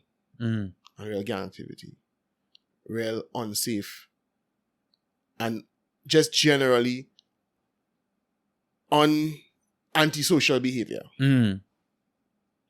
So it's obvious that investing in the community by providing facilities is not in and of itself addressing the problem. Because the culture of the people is not changing. So the idea that you now, there was another tweet. Right. In response, in the grand scheme of things, 43 million is not that much. And I okay, that neither here nor there with me, right? While it can be life-changing for any one person, so we should spend $43 million to change the life of one person. That is a good return on investment. Well, that's how the state should be spending the money, all of our collective revenue to spend $43 million to affect one life. So two lives. Right. So I think obviously there's a lot of nuance to the conversation because how big you want to build this library? I think for a $42 million construction situation is I think it's a pretty huge structure, right? Yeah, hoping. But I think there's a big structure. And I could understand why people like to put big structures, why the government like to put big structures, because big structures look good. Yeah. Right? Yeah. But is it a situation where really and truly a smaller structure that might have cost $1 million, $2 million, right? Might have been sufficient for, you understand what I'm saying? Bro, we have all these community centers all over the place, spanking new buildings, hardly ever in use. Again, another thing. Oh, well, it's another thing for the youth. It's another thing. You build a community center. You give them sport thing to play. You give them... If we put our library and we... Now, if we were serious, what we would do is if we did spend the money in the library, we would try to engage some research company to begin to monitor the academic performances of the people living in the area. And we could in 10 years' time see if it made a difference in any way, shape, or form. Right? But we could do that with all the other facilities. There's been a swimming pool here for over a decade. Have we produced any swimmers? Have we is there a greater propensity of sportsmen and sportswomen coming out of the area with all of these facilities around? How are these facilities being utilized? Are they being used to form clubs, to form organized sport? Or is it just men just coming out and sweating? You understand? And if it's just men coming out and sweating, how be giving the youth something to do? Okay, so has that impacted the crime situation? Has the crime situation gotten worse? Has the antisocial and gang activity, has that gotten worse since that has taken place? And I would probably, I don't know, I haven't done any scientific studies, but I would hazard a guess and say, no, none of those situations have improved. So what more? Well, I mean, you don't do scientific studies. You could just check the murder rate from many years ago compared to now. Right. Well, true, but what I'm saying is, you say you have to control for certain variables and blah blah. But I could very well, I think you and I would probably put our hands up and say, nah, you don't need a scientific study to tell it hasn't improved. So this constant happen because it's something nice to say, well, invest in the community, but and it's often said by people who don't live in these communities. She seems to live in the community, but from other things she was saying, I guess she does live in the community. But normally it comes from people who don't live within the community, so they don't know what problem they're trying to solve. They just say these things. They sound cool to say. Well, even though some people live in the community, most of the time they don't even know how to start to solve these problems, right? I think some of the politicians don't even know what to do to start solving these problems. Right. So, I mean, it's way more complex, and I think, I mean, what you're seeing is what they just do all the time, See, that's what's happening. If only any music in the background, Right. that's what's happening living in these communities. Right, yeah. So, and for those who know it, real late, Yeah, but now I will tell you, it's 20 past 10 at night. You understand? And music is shaking around my house. Yeah. Right? To the point we have a soundtrack for the you understand? the podcast and this evening. Are you talking and I hoping that the music that's playing from that vehicle is not coming in clear enough for YouTube to demonetize and strike and to give me a strike. A copyright strike. Yeah, a copyright strike for playing music in the in the video. Yeah. Without authorization. Yeah, that's the difficulties. But yeah, most and I think the government doing what the government does in terms of they don't truly know what to do or how to go forward. And it's the same thing they do with crime and so they say, all right, you're going on well. Yeah. Yeah. You know, we get to look like we're doing something, and people who don't think the problem through and just like to who like to latch onto solutions that sound nice or things that sound like solutions. They sound like progressive things to say and do. And I'll one last comment. There was another comment on it I wanted to touch on. Also, these communities have been over-policed and it changes nothing. Plus, we also need to talk about how Trinity's be talking about more restorative methods, but hate when it's funded, not in the way they want it to be. We need to be progressive. Forget the second part of that statement. The more important part is that all these communities have been over-policed and nothing is changing. I want to ask you now, do you feel that you live in an over-policed community? No, I don't. Again, people who don't know what they're talking about. And no, don't get me wrong. I'm not saying to over-police it neither. Right. Especially with them type of police that are out there. Right. You understand what I'm saying? Right, precisely, yes. Right? Because remember I was telling you about the time with my cousin and her son in Diamondville, where the little boy was riding the bike in Diamondville and the police stopped during the pandemic thing. Right. And they stopped and, hey, wear a mask. Right. Even though he was under the age to wear a mask, but he didn't know. Yeah. You understand what I'm saying? Yeah, so I ain't really about them over Yes. Because, boy, I can get shepherd with the type of police that out there. Yeah. Right? Quickly. And a matter of fact, I'll give you an example quickly. It's at that time I was up in Lockita, up in front, and it had a dispute between two neighbors. Right? Where one neighbor parked his vehicle in front of the neighbor fence, not the gate. And that neighbor called the police, right? And the police come to Django, the neighbor, who parked the car there. And I just happened to be there, and the policeman thinking, and he asked me, but you understand? I said, well, first of all, I don't see what the problem is now, because that's government road. Yeah. That's the government road. Yeah. So, I don't see why we having this conversation now. In the first place, right? Yeah, right? And it has them, but the policeman said me, I being unreasonable. I say, horse, where I used to live in Bonnet, a man used to race me to park in front of my house, you know.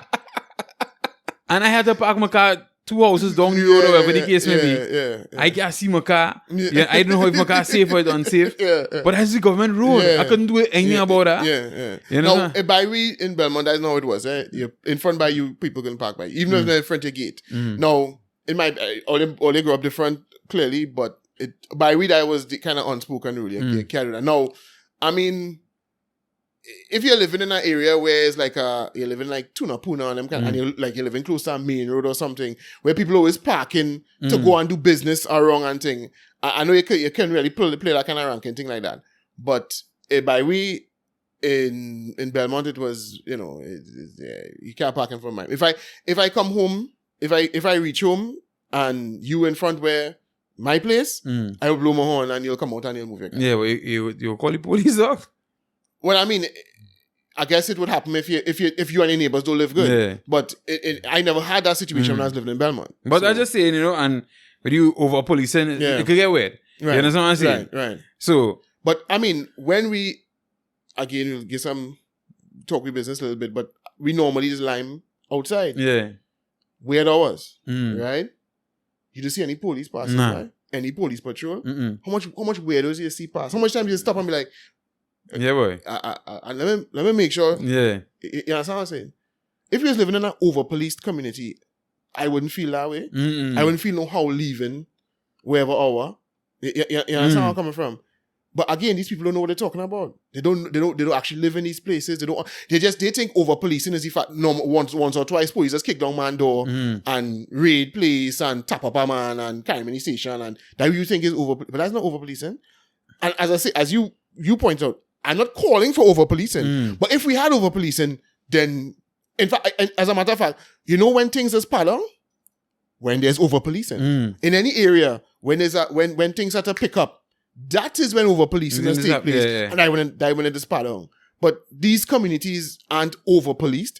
In fact, and if you ask many of the residents who live here, they'll be like, I don't feel safe because I don't see enough police. You know where I'm coming from? But again, these are just things that, some professor tell them that in some class, some criminology class somewhere, and they, and they sound like these nice, airy, fairy, progressive ideas. But in reality, it doesn't add up. And I've always lamented that when people try to tell me about, the government had to invest in these, and I always point out Maloney, Larkita, Bonnet, these areas get way more money than certain other areas from the government. It's government subsidized housing, right? It's NHA houses, AGC houses, whatever. So the government subsidizes the housing. The government provides the community centers. They provide the sporting facilities. They provide the police stations and post offices, health offices. All of these things right here. Dog, living in Arkansas, we're coming to think of it. You don't really have to go anywhere for anything, There's a mall. There's a police station. There's a post office and a health office. A swimming pool and several playing fields. And now soon to be a library. And I believe, and they have a library in Maloney. Already. There's already a library in Maloney. There's a swimming pool in Maloney. There's a swimming pool. That's a new thing, a new facility, but there's been a library in Maloney for over a decade at least. They have swimming pool, mall, library, same things. Sporting, field everywhere, everything. And was the scenario in Maloney? What more does the government need to do? So when are we going to start to address the culture and start to talk about how do you change the culture of the people? Because clearly putting the whole build it and they will come, it's not happening. Because there's been a library in Maloney. Has Maloney turned into, some new fountain of scholars? We begin top-notch academic students coming out from Maloney now that they build a library. And this is not to say that scholars do come out of Maloney. Listen, it's not, you had to see it. Yeah. You're right. Some people want to hear what they want to hear. I'm not saying all the people in Maloney. That's what I'm saying is, okay, has that changed the culture? Is you put a library there? Is it that now the people of Maloney they've all they've now turned to they've decided to put on the guns and become academics? No, that has not taken place because the culture of the people in the area is not changing. And the unfortunate thing for us here in Trinidad and Tobago is that culture is now spreading and finding its way into almost every community. Yeah. You understand? What used to be just relegated to these 1 and 2 and 3 zones, now it's everywhere. Now it's everywhere. So when are we going to talk about that and make serious headway, if any headway could be made? When are you going to do that? But we could just keep talking. Well, the government had to invest and the government had to keep, the government had to do something. Hey, talking about communities, right? You ready to switch off with that, man? Yeah. So, is that a situation I played off last night with a doctor and a lab? I knew you saw that story? Yeah, you sent it to me. Right, yeah. And, the woman was shot. Now, the last story I got was the man was locking up the place. The girlfriend was in the vehicle. The AD wagon pull up. Man come out, black bandana, and blast the woman. Right? It didn't seem like a robbery or anything like that. I don't know. I've seen in some, and I don't know. I'm just saying this is what people are saying. I'm not saying this is the facts. I'm not saying this way it is. But I've seen in some groups they're saying that area, right now, it have men who had to collect taxation now, boy. Racketeering. Right? And probably the man didn't want to pay. And that was a message. Now, if that is the situation, yeah, boy, I'm frightened. I'm being honest with you. I'm frightened. Yeah. Well, I mean, I've heard of that happening before in certain instances. I heard there was a point in time where they was trying to make it a thing in certain parts of Chaguanas, and the police kind of crack it up, because the business community started to make some noise. So I've heard about attempts to enforce that kind of racketeering business. I know it happened with parties, because people try to do that with party, Right. like call you and tell you we had to pay them. Mm-mm. You understand what I'm saying? And after the party, they could be outside. And, Right. You understand that? People try them thing that way. Yeah. Right? So I know it's happening in those kind of things. Yeah. Well, I've heard that it's, people have tried to make it happen in particular communities, business areas. When I say business areas, not like downtown, but, certain areas. I've heard that was happening at certain stages, but at least specifically with respect to the one in Chaguanas, I heard the police is the one who kind of like crack down on it and kind of did away with it. But if it is rearing its head again, it's just another one of those things. It's just added to the list of reasons to not be here. Because the thing is, right? To get a job now, I mean, they were employed or whatever the case may be, but to get a job now is pretty difficult. Let's be real, right? The job market is very hard right now in Trinidad and Tobago. So let me just say you decide, well, boy, I live in an area, I go in and start to sell bread, I go make a little parlor. And this is a thing that starts to happen that somebody come and say, yo, if you run your parlor and you run your parlor safe and thing, you got to handle something. Yeah, boy, dog, boy. Well, they say that's what the Chinese business people have had to deal with in these ghetto areas. Serious. As well, yeah. And when you hear about, let me not say that. I want to say that publicize. But I've heard that's kind of what has been happening with especially Chinese businesses trying to operate in certain areas. So it wouldn't be new. I to be honest with you, if I was opening any kind of front facing business in a community, and it's not like Westmoreland's, I would feel like I had to do that. Not really pay people, but I would want to make sure I talk to whoever around, because I feel man go rob me. You know what I'm saying?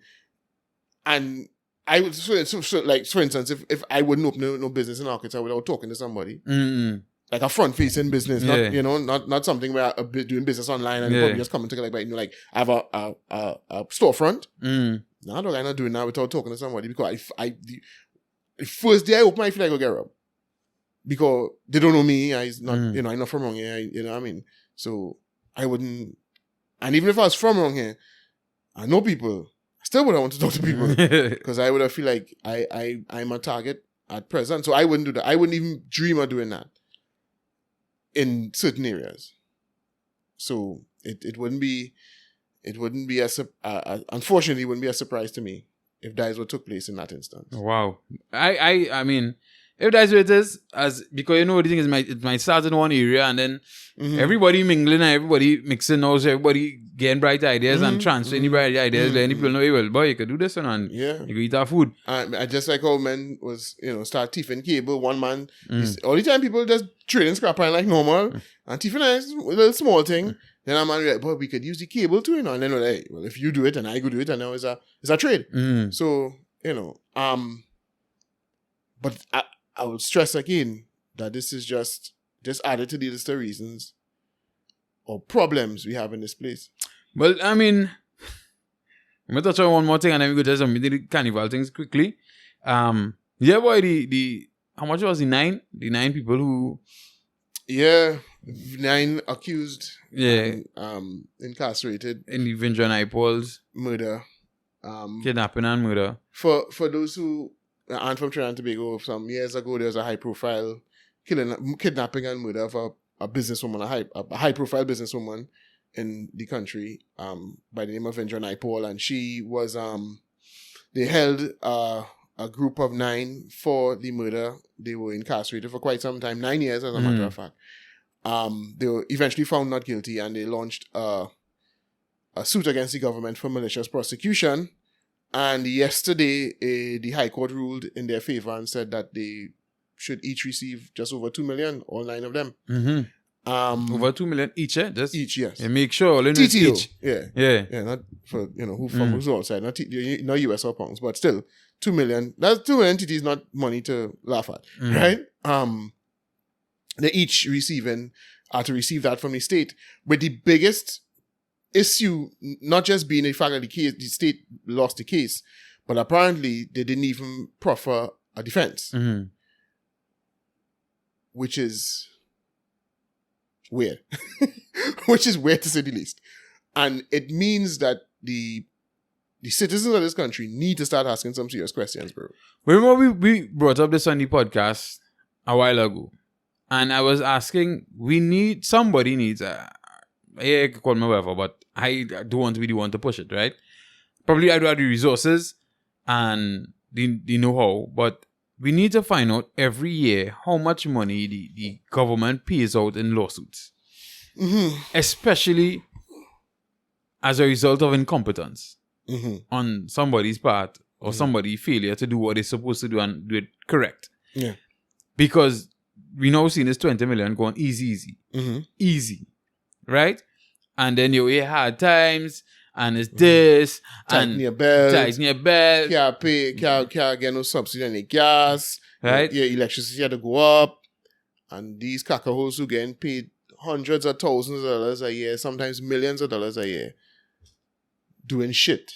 That because at the end of the day, we have a lot of people who see in this situation, these men getting this 2 million each, however the case may be. And hey boy, if that could have been me, boy, I feel like I could have done 9 years. Just remember, it's all your money or we money paying them, eh? You understand what I'm saying? That ain't coming out of Keith Rowley pocket. That ain't coming out of Reginald and Moore pocket. The Solicitor General's office, the Solicitor General's pocket himself or herself, I don't know who it is now. Right? That ain't coming out of none of them pocket, eh? Yeah. That coming out of we pocket, eh? So when that come out and pay them, they can't say just now again, we had to cut back some subsidy because we had to be paying lawsuits.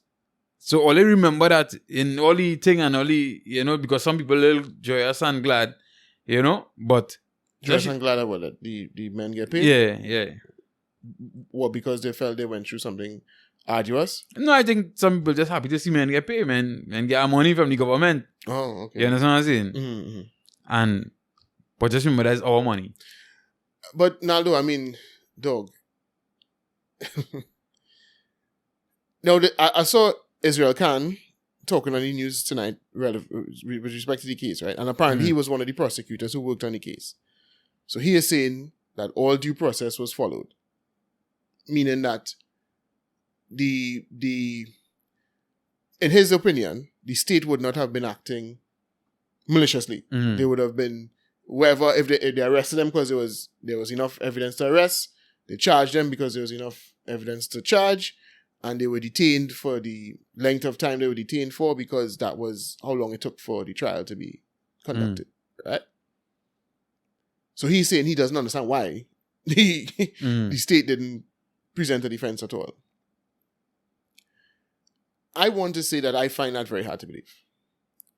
I want to say that I find it very difficult to believe that these individuals would even be able to launch or feel confident enough to launch a malicious prosecution lawsuit against the state after being found not guilty, unless they knew there were serious improprieties, bro, in the case that the state was presenting against them. Serious improprieties. Which leads, because remember, these guys were kind of painted as the villains. And they were acquitted, so we said we have to say they weren't. Right? Or at least we have to say we don't know. Right? And let's imagine they weren't. Let's say they weren't the actual villains in the story. They were scapegoats. They were completely innocent, whatever. And they would have undergone that 9 years of incarceration, apparently under some real horrible conditions. They were particularly ill-treated, apparently, right? All this time, the public is feeling these are the people that committed that heinous crime and took that poor lady from us.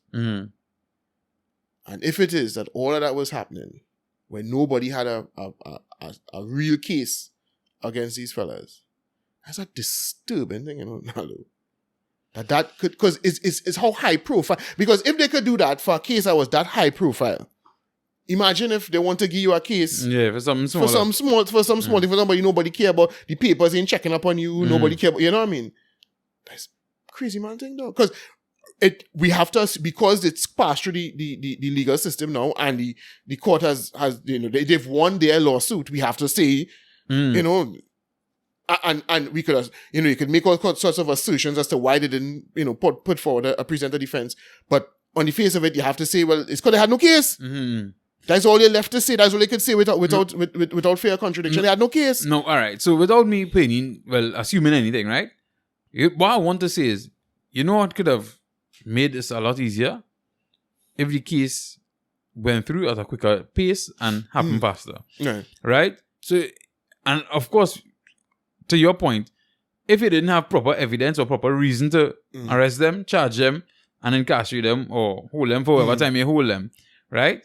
It shouldn't happen. But let me just say it did. But different things fall apart during the process, right?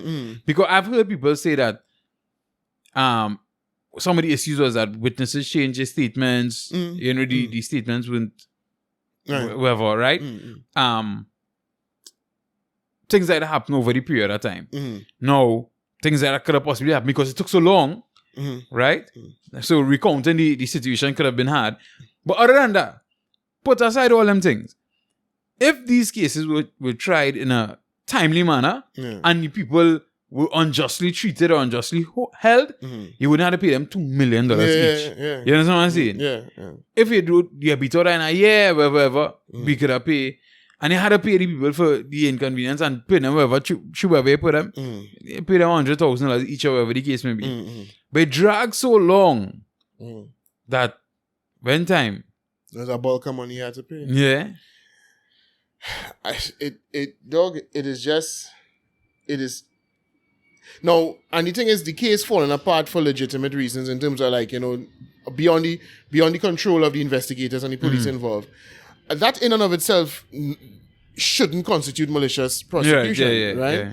So, I mean, if the government had presented a defense, they would have said, well, listen, no, we didn't make up no witness statements. We didn't falsify any evidence or anything like that. We had evidence, but when we hoped to mount the case and build the case, it took a while because of X, Y, and Z. But again, since they didn't present a defense, we have to just assume that they had none. That wherever the fellas and them allege was true. That you had no evidence and you was on a wild goose chase and you wanted to pin it on these fellas no matter come hell or high water, and that's what it was. And you can't argue because you didn't present a defense in court. So how we as the public now have to look at these people and say, that's what other reason do I have to believe other than that's what happened there? And if that's what happened to them, what happened to me? On top of the fact that we have to pay for your incompetence or your malicious behavior, what stops that now from happening to me and you? Right? Craziness, boy. This place we live in different us. I tell people all the time, that we live in a very special country. Different place. Very, very special, but that 20 million, especially in the right way, right? Yeah, that 20 million, that had to jump out there. Anyhow, let me just touch on the carnival scene a little bit. As I said the Army Fete had a little sale. That a 2-day blowout sale. $300 tickets. Yeah. You're 25% off. Watermelon flower, bro. Right? Watermelon flower. I'm surprised the sale was only 2 days there, but here in the 2 days, people cop their tickets. People run out. Yeah, people run out in the 2 days. It worked. Right? It worked. Well, they wanted to work. Yeah. You just hope it's not them alone who show up to the party, yeah? I think is in this not sour, but this guava season, bro, you had to come good, dog. You had to come good. You had to be well priced. You had to have a good product to sell. You can't just rely on your brand reputation and your name. Yeah. You know what I mean? I think when people sit down and think I go and spend that money to go down there and I not going to really have a big set of fun, bro. Like, be honest, that's be a posing show now. Strange to say for Army Fete. The last one I went to was a posing show, right? And what I've seen on social media since it seems like people just go to that fete to dress up in camouflage and take picture. It's just strange, because that's not illegal, and then they just tell it don't wear camouflage, or people just come out in camouflage. or at the very least army green. You know what I mean? People just come out in camouflage. Yeah, I see people, but even those who don't wear camouflage wear army green, right? Yeah. And it's coming to pose like this, like that's what they go to the fete for. They don't go for, vibes like what army fete used to be. So I think when people start thinking about that, like, all that money this year, boy. Nah, but that's the only fete when they say I'm not going no small fete. You understand? I extend my apology. That's the only fete really that can stand up to that tune. No, not really now, boy, because that is if I know what Bunchy mean by small fete, but I think army is a small fete compared to like some of the bigger events that we normally have around Carnival. No, but I talk about in this time, and do I have nothing bigger than army? The only thing that possibly bigger than army is Marshall Monday. In numbers, boy? Yeah, boy, dog, boy. Army's huge, Do I think the only thing that possibly bigger than army is probably in this era is probably Marshall Monday. Yeah, walking in the back of army, dog. The stages look like ants singing, dog. Last time I went to army, I find it had people, but I thinking to myself like I've been to even Caesar's events and seen more people than that. Nah, boy, I don't feel so that way. Hey, all right. Let me shoot a call. Anyhow, let's speak. You didn't call nobody. Yeah. However, I was real surprised though to see how many people was in CIC. 1,400, dog.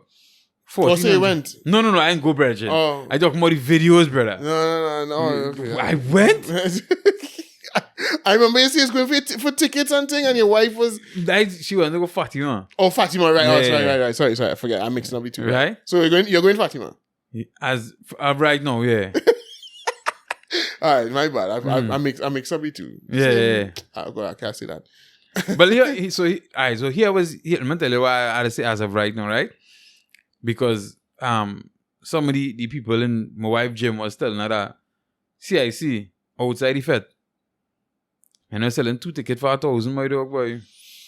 Well, I hold out so much people. Right? But now, I think it's because people thought that, normally CIC tickets start at 900 and people just pay 1,800 on the night. You understand what I'm saying? Yeah. So I think scalpers probably got their hands on tickets thinking that, this part, it is normally... And then everybody who rejoined by the venue come with a ticket because CIC and them parties not party. We just rejoin looking for ticket outside. Well, if scalpers doing it, maybe that is a normal thing. Right? But not much. You understand what I'm saying? So just imagine, and I think scalpers must just doing it because people could not get tickets. Normally people don't get tickets for them thing. You don't get tickets for CIC, you don't get tickets for Fatima just so dog. Committee and them, whoever you link it to, whoever, and you get you. If you don't get you, it's paying. Tickets done, right? And then these scalpers will not have an opportunity to make their name. But in this situation, people getting tickets for them parties pretty easily. So it could be a situation where nearly everybody was reaching on with a ticket in hand. And the scalpers outside like, wait, dog. I had to try and cover something. You understand what I'm saying? Yeah. Right? No, I being honest with you, 1,000 for 2 tickets. That scalper walk with me by the gate, to make sure I'm tickets. To make sure it's real. Yeah. You understand what I'm saying? Yeah. Because you can run off with my 1,000 easy. Right. So what I say now too with Fatima, because I was saying, but I think them prices get wild. Sell it. Yeah. Rejoin there and sell you understand what I'm saying? Yeah. I didn't want to rejoin there and to post it and you understand what I'm saying? Yeah. Boy, why are the way things okay? I still got a bit of a lost it, but I didn't. My wife went to CIC. She worked. I didn't ask how the fete was. I really okay. I completely lost my zeal for this whole. Serious? Yeah. She was asking me yesterday, as a matter of fact, hey, how come you not tomorrow it went? No, I thought she meant how your work went. Yeah, you know what I mean? And I was like, well, I thinking, it's work it went and all, He said, no, I don't care what the fed went. I really couldn't care less, dog, because I tell you, there's nothing a man could, there's no way on earth I could pay you $1,400. Something you could give me in CIC could be worth that. An experience you could give me in an all-inclusive could be worth that. Sorry. I don't want to, I ain't trying to I ain't want to get nobody no wax. I telling you, there's no way you could have given me something in CIC that could be worth my $1,400. Right, cheap, no Gary, boy, dog, boy. What do Gary and tall, boy. What do Gary? I mean, you know, Gary, when he had me in the CIC committee, you know? What do you do with anything? Right, you're fighting him, I am saying that I can't see anything you could put. You know, he vex now, eh? You know, he real mad. They put forward the name and his one name is Earl name alone. I know he said he always knew that wouldn't happen. And my thing is, why all this? So what you apply for? If you're not surprised at this, what you apply for? Why I papi showing myself? If I know there's no hope, what you applying for? And then not just applying, but applying and publicly campaigning for the work too. You understand? It'd be like the man who's joined Soca Monarch and then when they make the finals, well, I know it rig. Well, then if you know it rig, what are you going in that for? If you know the mafia running the thing, what you going in it for? I mean, you could go in, but you had to admit, you had to come on and tell you, dog, I just wanted to reach the finals to get the appearance money. Right. You understand? If you tell me that, I said, it's cool. And I was hoping to get a squeeze in. Yeah. I know the mafia working, and I was hoping they have about 2-3 places I might fit in. I'm hoping to fit in. I just really want to get appearance money. Right. You understand? That go take me through. Yeah. Right? But don't be coming and arguing, boy, my performance was better than she performance and he performance and this and that and this Soca Mafia. And then next year, coming right back in the same judgment competition. So the same thing with Gary and the police commissioner thing. But anyway, on Friday, we suspect that we would now have a substantive, I hear today she due to retire just now. Serious? 6 months from now. But apparently, well, what the Prime Minister is saying is that there's a contract position anyway, so they're going to contract her. She could be contracted for whatever length of time now, despite retirement. But it's like, why we can't find somebody who a little bit younger though? Why we can't find somebody who a little bit, The want to ring up, traffic warden and... Go ahead now. Next topic. Right, yeah, well, so, and well, for, we were having the road march debate or the road march conversation the other day. Voice seemed like he throwing something into the ring, he and Wasways, but he make sure that he at least 2/3 or more input in the song. So, nobody can really, it's not a room for question. Yeah. It has something in it. It's still missing from what I heard. You see, right before the climax, I think it was a little too. So it didn't build and climax properly. Right. It started to build and it got up a little. Yeah. And then it went bam. Yeah. It didn't. Yeah. In my opinion. It sounds like it could be a good song on the road and in feds, but if people like this bungee that bad, then I don't see it beating the bungee. If people insist that Hardfet is the thing, I don't. But I'd seen people start to make memes though. When people start to make memes and things about a song, yeah, boy. You know people love any song. Yeah, people love any song. And nothing is wrong with the song. I don't hate the song, But just saying, in a year of proper soca, that would have been my 4th or 5th. You remember the year he come up with Flags? Bungee. Yeah, I think so. And Flags made no noise. No, yeah. And I find Flags better than this tune. Serious. Much better than this tune. Flags, and I feel if Flags had come out this year, he would have mashed up same way how he mashing up with this. With this right. You understand? Yeah. And that's my problem. This in our year of proper soca music would have been your 4th, 5th, 6th favorite song. You know what I mean? It would have been a tune that you jump up to, you like it, it mash up. You know what I mean? But it wouldn't have been the top tune. But this year... I would admit the Nyla and Skinny kind of growing on me though. My sister telling me people were trying to... Yeah, they were trying to push it. Yeah. But I would admit, if you hear it enough, you can find yourself tapping and you can find yourself your head bobbing and you're ignoring the mosquito. In the room. Why do you don't like that girl voice, boy? I really like that girl voice. I like her voice in everything other than soca. So you see when she's singing that kind of pop songs and she had the reggae song. Yeah. Oh my God, I love it. I really, really love it. See soca boy? Yeah, boy. I don't know, but I'm starting to realize like I like that kind of voice in music. Because the same J that I sent to you, I don't know how I never heard that song before, right? She was on Pavement Line the first day. It's real follow the Pavement Line, boy. Well, what happens? There are some brethren who involved in the Pavement Line. So I see the post. Oh, okay. You understand? True. And she real wind up and get on and thing, and so, man record it. Oh, okay. Well, I mean, I'm not no huge JDL fan, so it's not like I follow her career and her music.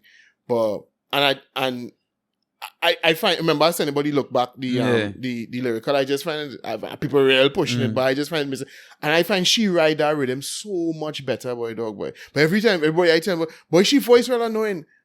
I just do, well, maybe that's the kind of voice I like, because I really like Angela Hunt voice. I really like her voice on that track. JDL voice I'm talking about. I really like and Nyla voice. I just find there's something about that, especially when, because I didn't like Angela Hunt's voice, when she wasn't singing soca. I didn't like it with R&B. From the first time she came out with that Mon Bonami song, I was like, you should have been singing soca 1,000 years now. You know what I mean? So I don't know. I maybe I weird like that. I just find something about that tone is a song sexy to me when women singing that tone on especially on soca rhythm. So that what's his name? Was it Jidal again, boy? Shake Up. Yeah. Shake Up Your Body, girl. Yeah. That I find that tune. I was like, wait, boy, how I can hear this tune? Make you feel to go behind a truck. The jam, I think. Yeah. To go behind a truck and find something. Yes. So that's the first time I heard a song that make me feel to go somewhere for that purpose. Well, it's a decent song. I like it. Jayla is not doing the song justice in her performances because she's spending a lot of time shaking up her body and not singing. Oh, okay. Yeah. Right? Yeah. So, I mean, is that going to way into? If you're into seeing body shaking, you might really enjoy it. Well, I mean, I as you know, I don't take in performances, so I really wouldn't care what's going on the stage. But if she's not singing, then that'll probably bother me because I don't want it to pause and cause I'm not minding on it, so I don't care. What you doing on the stage don't bother me. But now that tune that she come good there, boy. I personally find she come. I mean, JDL is normally a decent music, to be honest. Yeah, but it don't be it's be music, it's be bush. It's be music to just play. It's that night. It's had one or two times I think JDL had good songs that I think could have not just mediocre. Right. You understand what I'm saying? Okay. If you had to put it on a scale of 1 to 10, I think it could have reached 6 and 7. Okay. Right? But for whatever reason, and I mean we have to still recognize that when DJs playing, they still go for popular names. They still go for the names that they can remember. Unless your song is a monster. Your song is a 8, 9, 10. Yeah. You understand what I'm saying? They have no choice. You understand? It come like the whole play Shell Long song. Nobody knew them. Yeah. But that song was just so bad that Yeah. everybody had to play it, right? Yeah. And so like couple mixes and thing I've done and I put JDL music on it because I find it was good. I mean, but as I say, and some people don't like to admit it, but people will go with the names they remember plenty of the time. Right. And it has some people good at keeping itself relevant and some people... I hope that this song does things for her this season because that if she could continue in that vein, I think she could definitely get in that kind of Nadia Batson range where every year you're coming with something that could Talking about I ain't I'm Nadia yet, bro. I heard music and like everybody else this year, she didn't come the way she's normally come. But I would say this, but before this year, the past 5-6 carnival seasons, forgetting this taste of carnival and the shit we had in 2021, like serious carnival seasons. That last 5 or 6, now they had something. This year, I ain't really seeing it. I heard the song, or one of the songs, I should say, wasn't all that. So you think people get like anxiety, right? Like, when something too big sometimes that it is end up... I think it's what you were saying in the first time, in the first episode, like just the lack of vibes we had in the country just affecting people's creativity. You know what I mean? And we only now start to strike up in like May of last year. We start back to party and things start to get back kind of normal. And most of them would have been in the studio from all then, planning, writing. And I just think it's a lack of... Because, as we were saying as well, is other islands too. Because Grenada didn't have no monsters this year. I ain't hear no Bajan music. I know what I say Bajan, normally Bajans get some walk-up tunes, Yeah, some tunes to wind up too, but... So normally, even when we falling down, there has some Grenadian tune that hyping up the place. That will fill the spot. You understand what I'm saying? We have to say, oh boy, the foreigners killing me again. No, not really. Not really. I know, where's the worst ways from last year? I don't know. You understand what I'm saying? So I feel it's just generally that lack of outsideness, if you want to call it that we had for them couple of years of the pandemic. Maybe it killed people's creativity. It didn't do it with things like hip hop and things because those are different genres. Right. You know what I mean? Those Soca music is generated from festival vibes. Yeah. Hip hop and thing plenty times they sing about everyday life. Yeah. Things that didn't really stop during the pandemic. You know what I mean? So love music. Yeah, it's love. Yeah. But soca, you need to be, because plenty times you start to come up with ideas for your soca for next year when you're on the road. Exactly. You understand what I'm saying? And you're feeling the energy at the different places you're going and you're partying and you know what I mean? And Marshall's supposed to do all that traveling during the time. I don't know where he pick up. Nah, but remember he was saving his soil. He was saving his soil. He was what? Saving his soil. You forget? What do you mean saving his soil? He was moving with, what's the man name, boy? The Indian man who's walking around barefoot. Oh. That's what you mean by saving his soil. Oh, yeah. So, plenty of traveling he was doing so that now, boy. Well, he had to do different traveling because he didn't come back with the music that he should have. But people looking to force the Marshall and Destra here too, eh? Yeah, people trying. Home by me, they're trying hard. I think I told you that last week. But I mean, I think just Marshall being Marshall. So I was watching some of the clips from CIC and Marshall come on and sing. Bungie sang and the crowd moved more with Marshall and Destra. And I think it was because it was Marshall. Well, boy, we insist on hitching we wagon to this man, you know. So I hope they're glad when he take it with him. Because dog, at this stage I don't know what else to tell you. If in a season the man even pop, the man not he popping down though, and you still want to give him all the forward in the world because of who he is. What a genre people do that, boy, dog, boy. What other genre of music is it? This man cast some kind of spell. And listen, and I'll say again 100,000 times, I don't have a problem with the man, boy. I don't have an issue. I'm just simply saying something is wrong with our genre of music when somebody could be hitting 50, dog, and still seem to have this industry in a vice grip. Like, nobody else does that. Right? He probably just that great. Or we stupid. And I'm more feel as we stupid. Because, listen to me. People will say, oh, but look at Jay-Z. Jay-Z is almost 50 or... Jay-Z could be 50. It might be 50 soon, right? But Jay-Z, though, Jay-Z wouldn't come on a stage and rock a stage today more than Drake. And or Lil Baby. And the thing or is, Baby. People just get twisted, right? But yes, I agree, Jay-Z is an icon, right? Yeah. But he's not icon in all the time. Yeah, exactly. Right? His music is not that popular. His new music doesn't sell anywhere near as much as much younger artists, right? And even forget how much his music sell. I mean, the impact. If he steps on a stage in a Lil Baby show, Lil Baby could have the biggest hit, or Da Baby could have the biggest hit, or Blueface could have the biggest hit right now, whoever, right? Or Drake could have the biggest hit.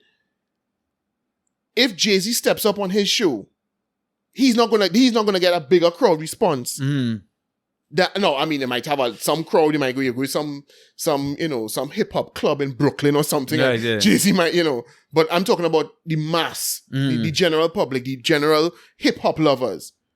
Jay-Z don't have that impact more than younger artists. So you know what I mean? Because he's not hitting like that anymore.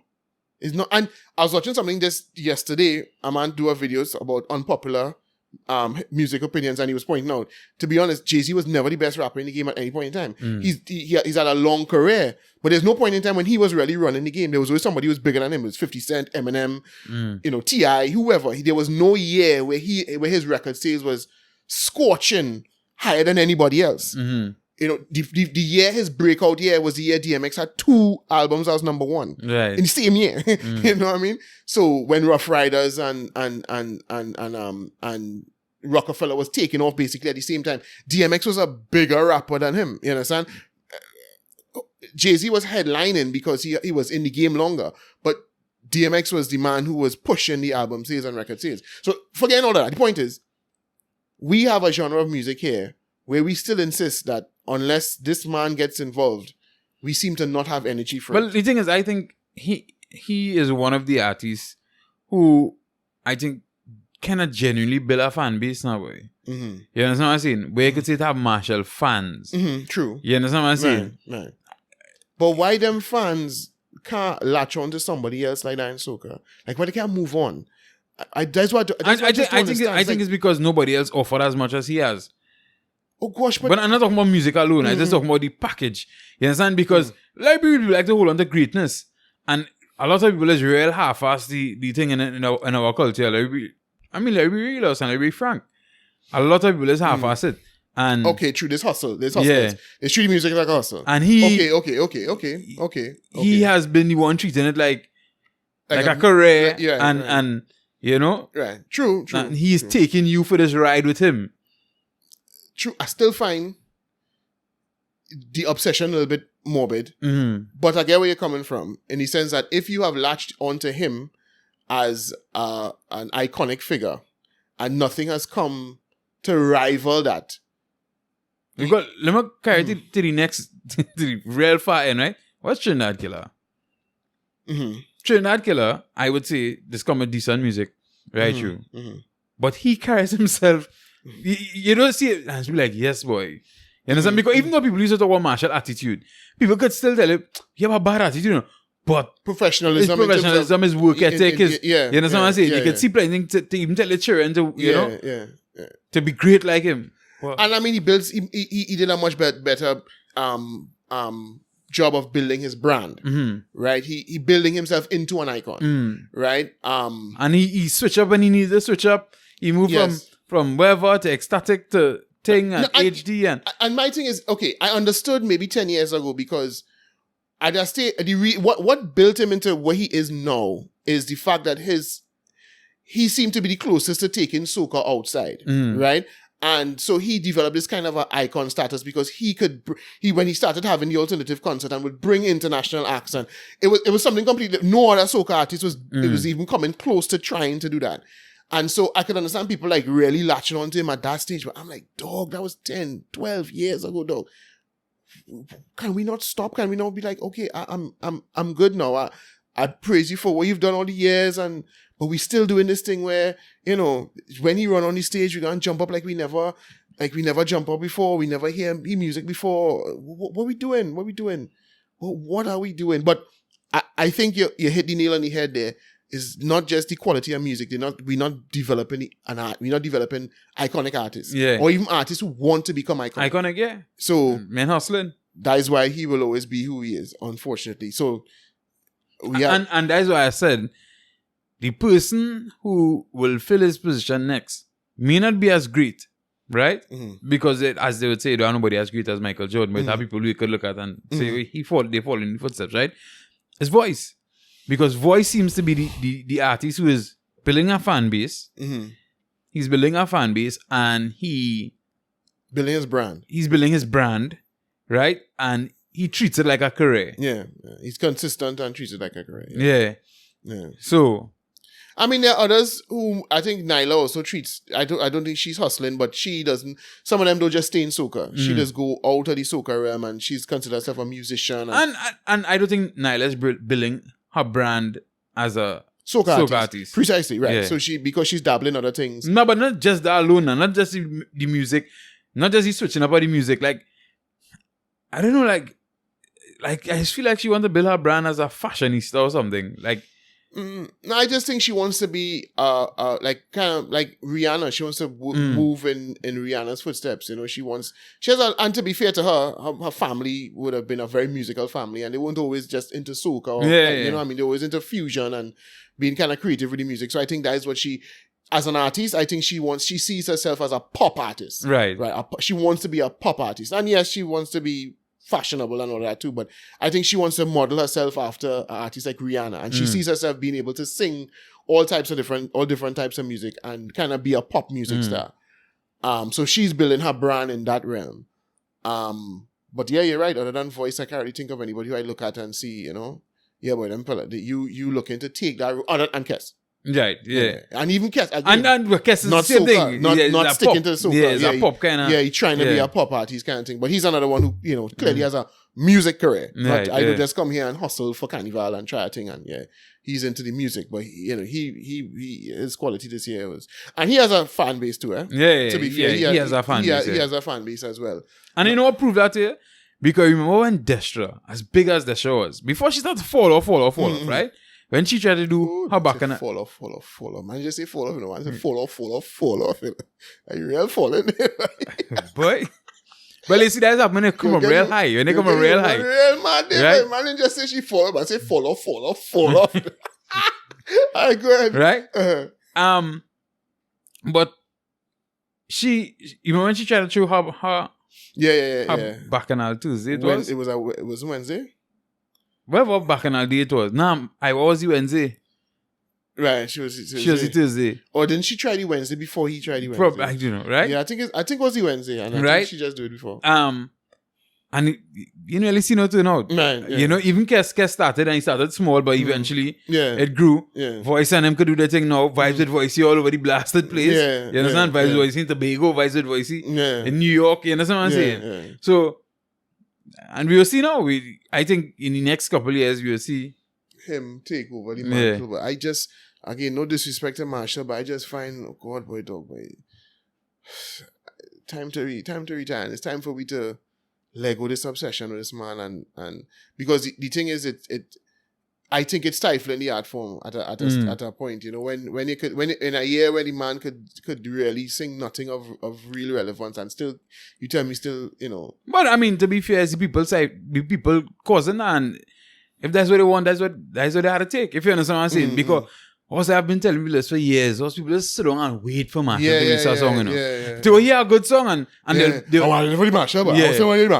they'll shelf it, you know. They'll hear a good song and shelf it, waiting for the Marshall. Stupid. You understand? And then you have artists now who have song, you know, but they're waiting for the Marshall to see if they can run it down or to see if they can. So it's the people too who cause it. No, I know it's the people, you know. Yeah. That's what I'm saying. I'm not saying it's his fault. Yeah. He doing what he doing. So what I'm saying is, well, they get. If they get shitty carnivals and shitty experiences. Well, you deserve it because you're still doing this shit where you stand up in the fete and you ain't let nobody move you until you hear Marshall come on. All right, okay, cool. Well, then we go at shitty fest. And then I tell you, when I lived outside Burrs, the first time I started to realize that this Marshall obsession was a Trini thing. Because, you know, because of the brand he built, right, we have always felt that he was synonymous with soca. To anybody who knew soca, he was synonymous with soca. And he would be as iconic to them as he was to us.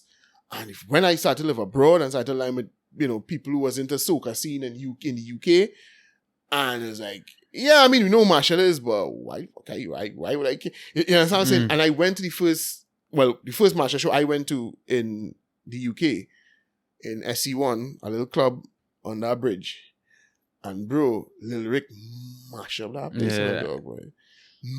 And the people I went with, you know, cause I think, you know, Marshall is the big man, you know what I mean? And like, no, we here to see Lil Rick, you know what I mean? And yeah, Marshall performed and they knew a few songs, but Lil Rick was the man who mashed up the place, you know, dog.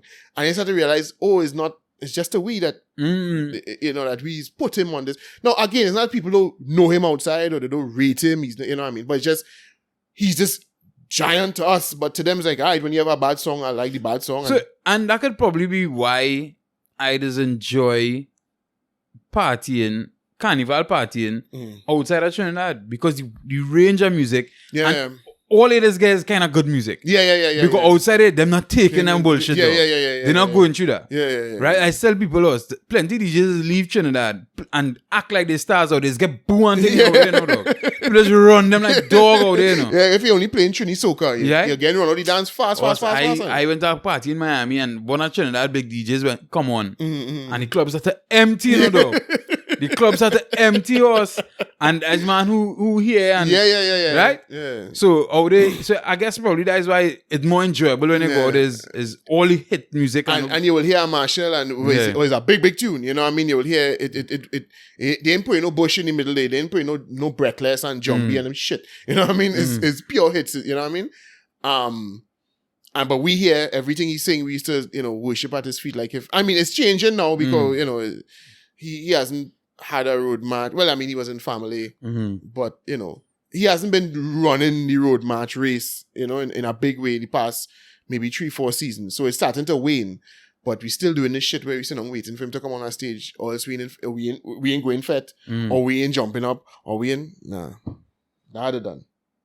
Well, let me see, we have about 2 more weeks before Carnival. Yeah, just about 2 more episodes before Carnival. Yeah. So, you see how it goes? Let's really wrap it up. Getting kind of late.